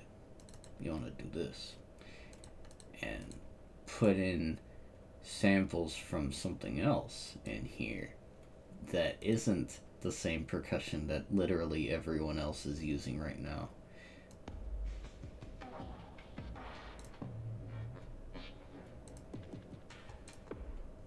Oh, also, this would be a good time to mention there's a massive difference between Time Machine Pro and Beat Machine. Time Machine Pro sounds like this at lower BPMs, but at higher one, or on Beat Machine, I'm sorry, it's really choppy.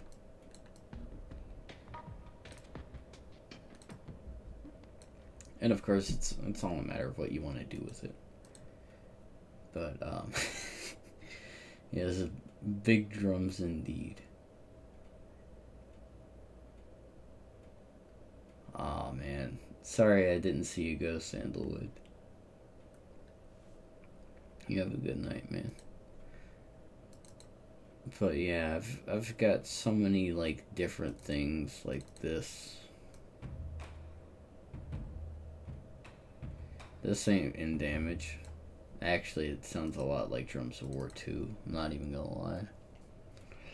And then you got this from Blue Zone. Blue Zone makes some good stuff. Actually, let's change that to Time Machine Pro because that's smoother. Also, you have to change that to zone or else it won't sync with your host's BPM.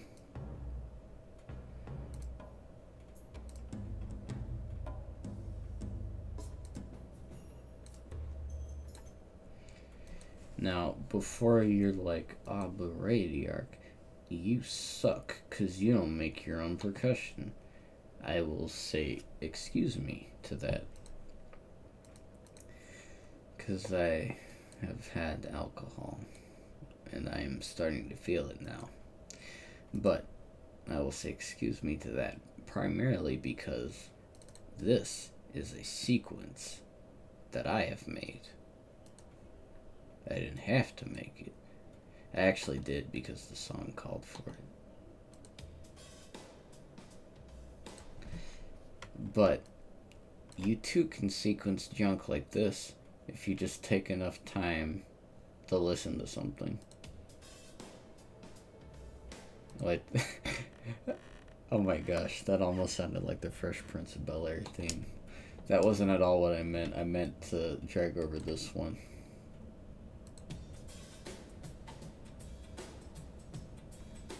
And then if we take away my part,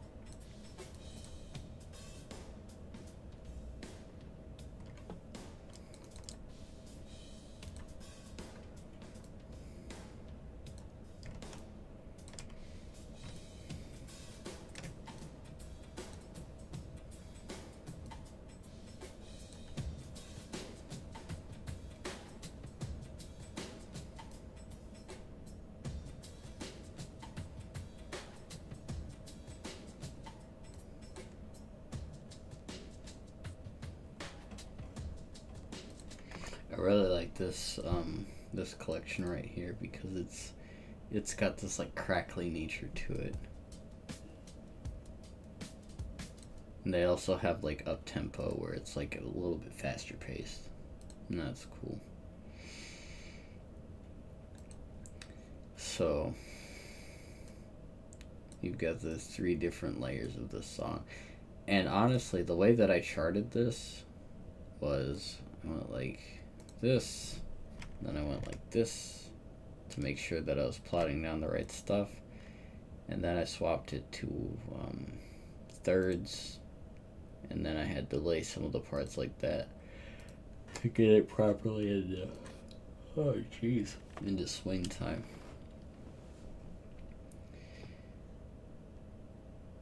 Oh yeah, by the way, the reason why I won't upload that caves thing is because I reused the little nod to Phendrana drifts because gosh, it just sounds so good. I love that part.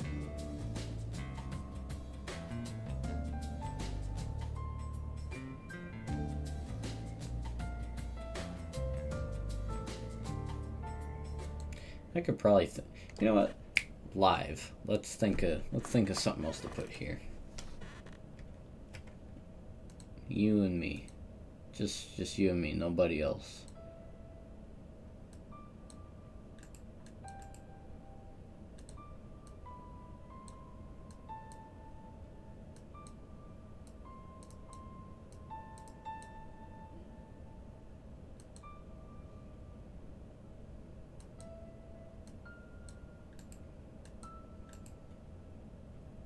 Nope, I already used that there.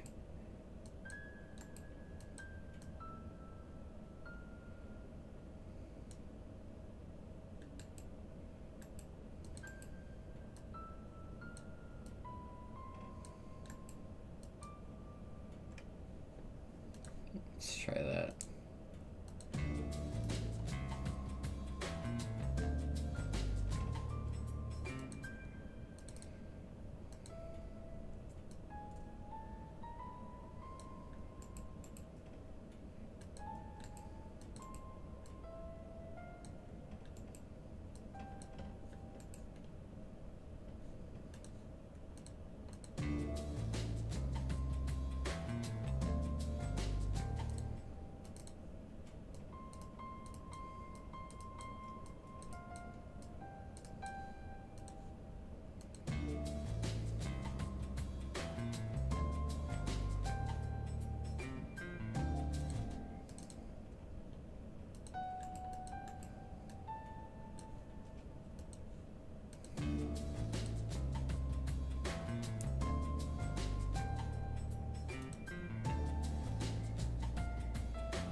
See, I'm still not sure about that transition right there.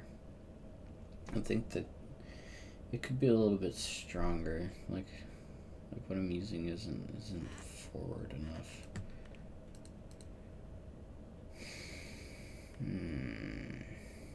What a toughie. Oh yeah, Radiark, if you add saturation to it, I'm sure that'll beef it up. Yeah, but will it make the rest of the song not suck? That's the question. Is that at 100? It is at 100.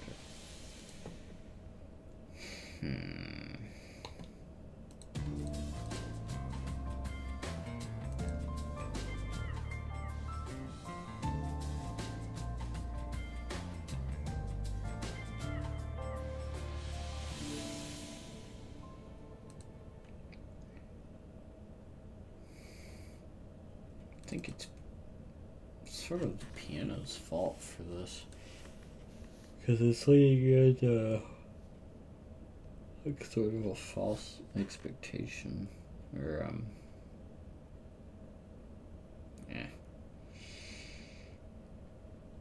It's like, hey, it's gonna do one thing, and then it's like, actually, no, it's sad.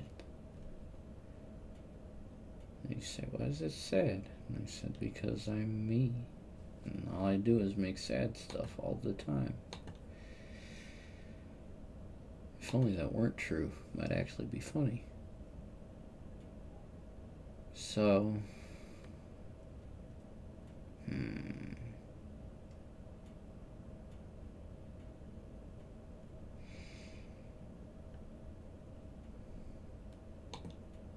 I do like the original of this, though. Dang. I'm gonna have to change it.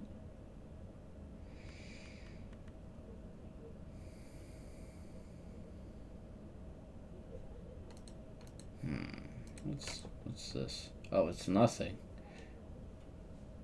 Dang it. I don't even know how I got that way. I think there are dogs barking outside.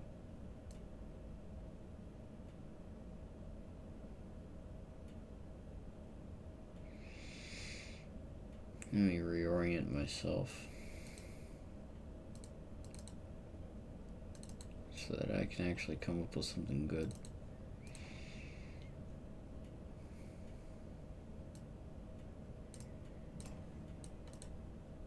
Get out of here. Alright. So we're gonna perform surgery.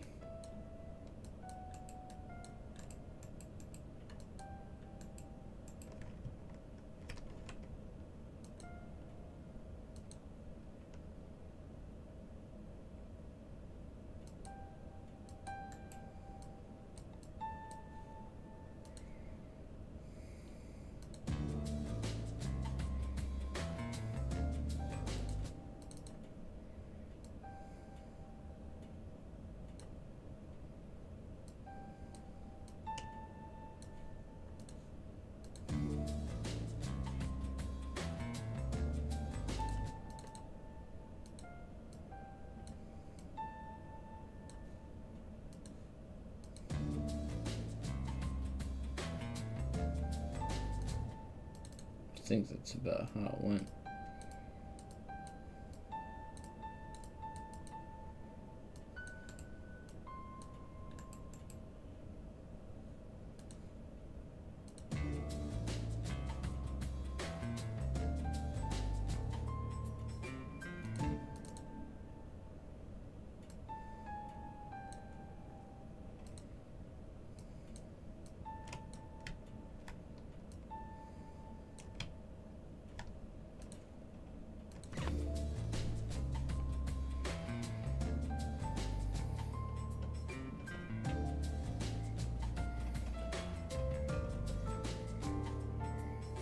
There we go. It's fixed. I put a band-aid over it. And of course you saw I had to go through a few iterations to make sure I got it right. That's par for the course. I mean, nobody's gonna get it right the first time unless they really know what they're doing, especially in terms of figuring out the oddities of time signatures and getting used to specific rhythms that go in and crossfade between time signatures.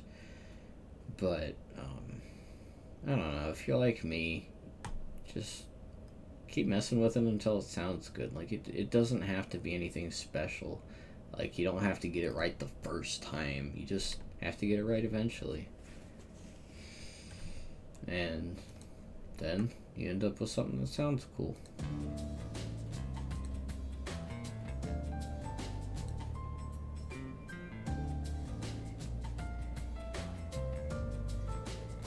Oh, I never did talk about the grandeur. This will be one of the last few things before I call it quits. You guys have been great, by the way. Thanks for sticking around, because you didn't have to. And I surmise that a lot of you will be leaving soon, which is also fine. No, it's no skin off my nose. So the reason why I call it Crystal is because I think this is a bit of what I used in Denouement, which is I had a lot of fun with that one. But I edited it so it would, originally it was more soft. I changed it to hard so that it would have this kind of striking tone to it. Of course, added my favorite, saturation, and then special hall. Oh, who would have guessed? But I did something else. And those of you keen on pianos know that a piano, from left to right, it's low to high notes. Well, this bad boy right here is called the inverter, or something like that. I don't know. I rarely use it, to be honest. But it gives you the powerful option to swap your left and right channels. And what does that mean? It means that you can go from this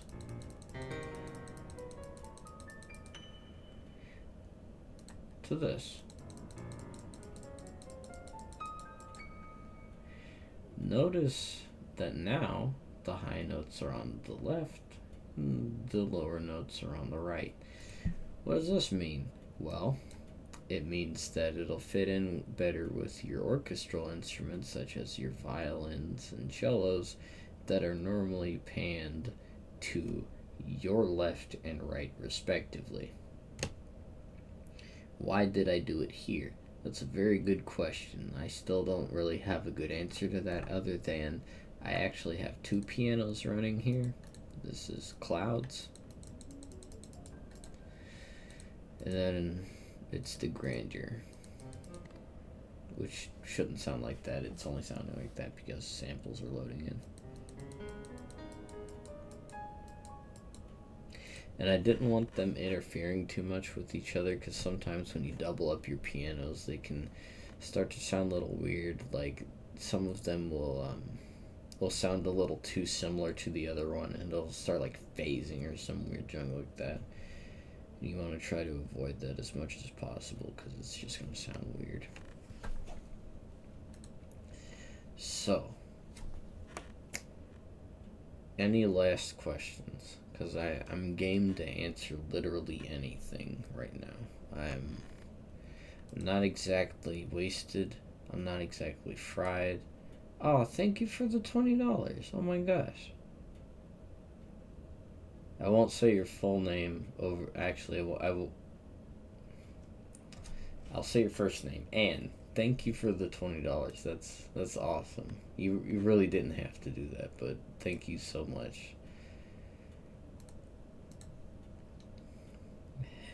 Had a bit extra from my paycheck I wanted to give you. Thanks for being awesome and for the neat live stream. Well, thank you for donating.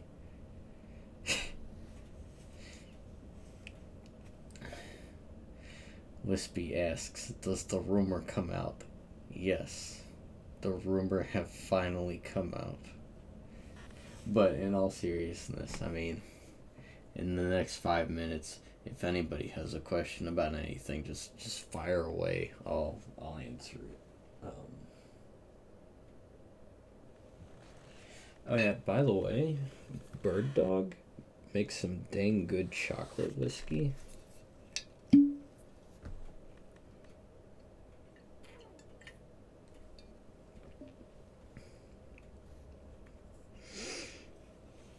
It's I don't think it's gonna be everyone's speed necessarily, but I like it. I feel that it tastes pretty good. But yeah, as far as music goes, I don't really know what I want to do right now. I think I want to try something either laid back or just really aggressive. Like I don't want to have any in between. I mean, who knows? That might be what I end up with. Just just depends on the inspiration. How deep does the affinity for Isabel run? Well,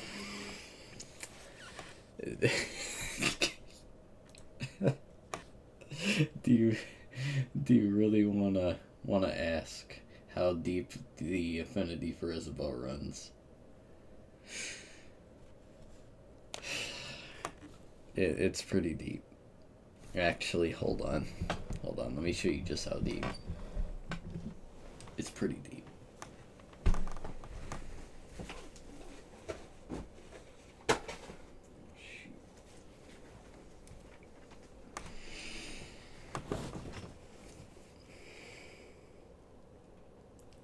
Shirt number one. And hold on, let me set down my headphones real quick. Oh gosh, where's the other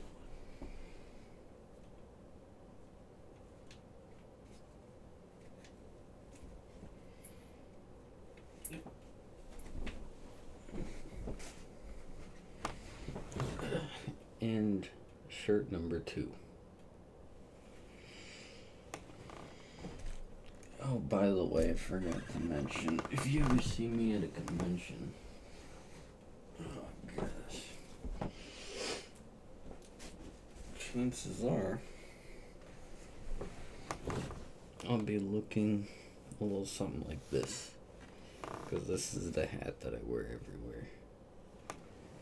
So, you know, just in case you see a Rogue Fox hat walking around at a convention, it's me. But yeah, the affinity runs pretty deep. Oh man. And it's not like I just really like the character. It's not like I'm like, ooh, this character's awesome. Well, I am, but I I guess it's because I've always seen myself as an assistant to pretty much everybody. Like, if I'm a leader, if I have to be a leader, I can be, but for most of the time I just prefer to help out people and stuff, you know. So, I'm an assistant at heart.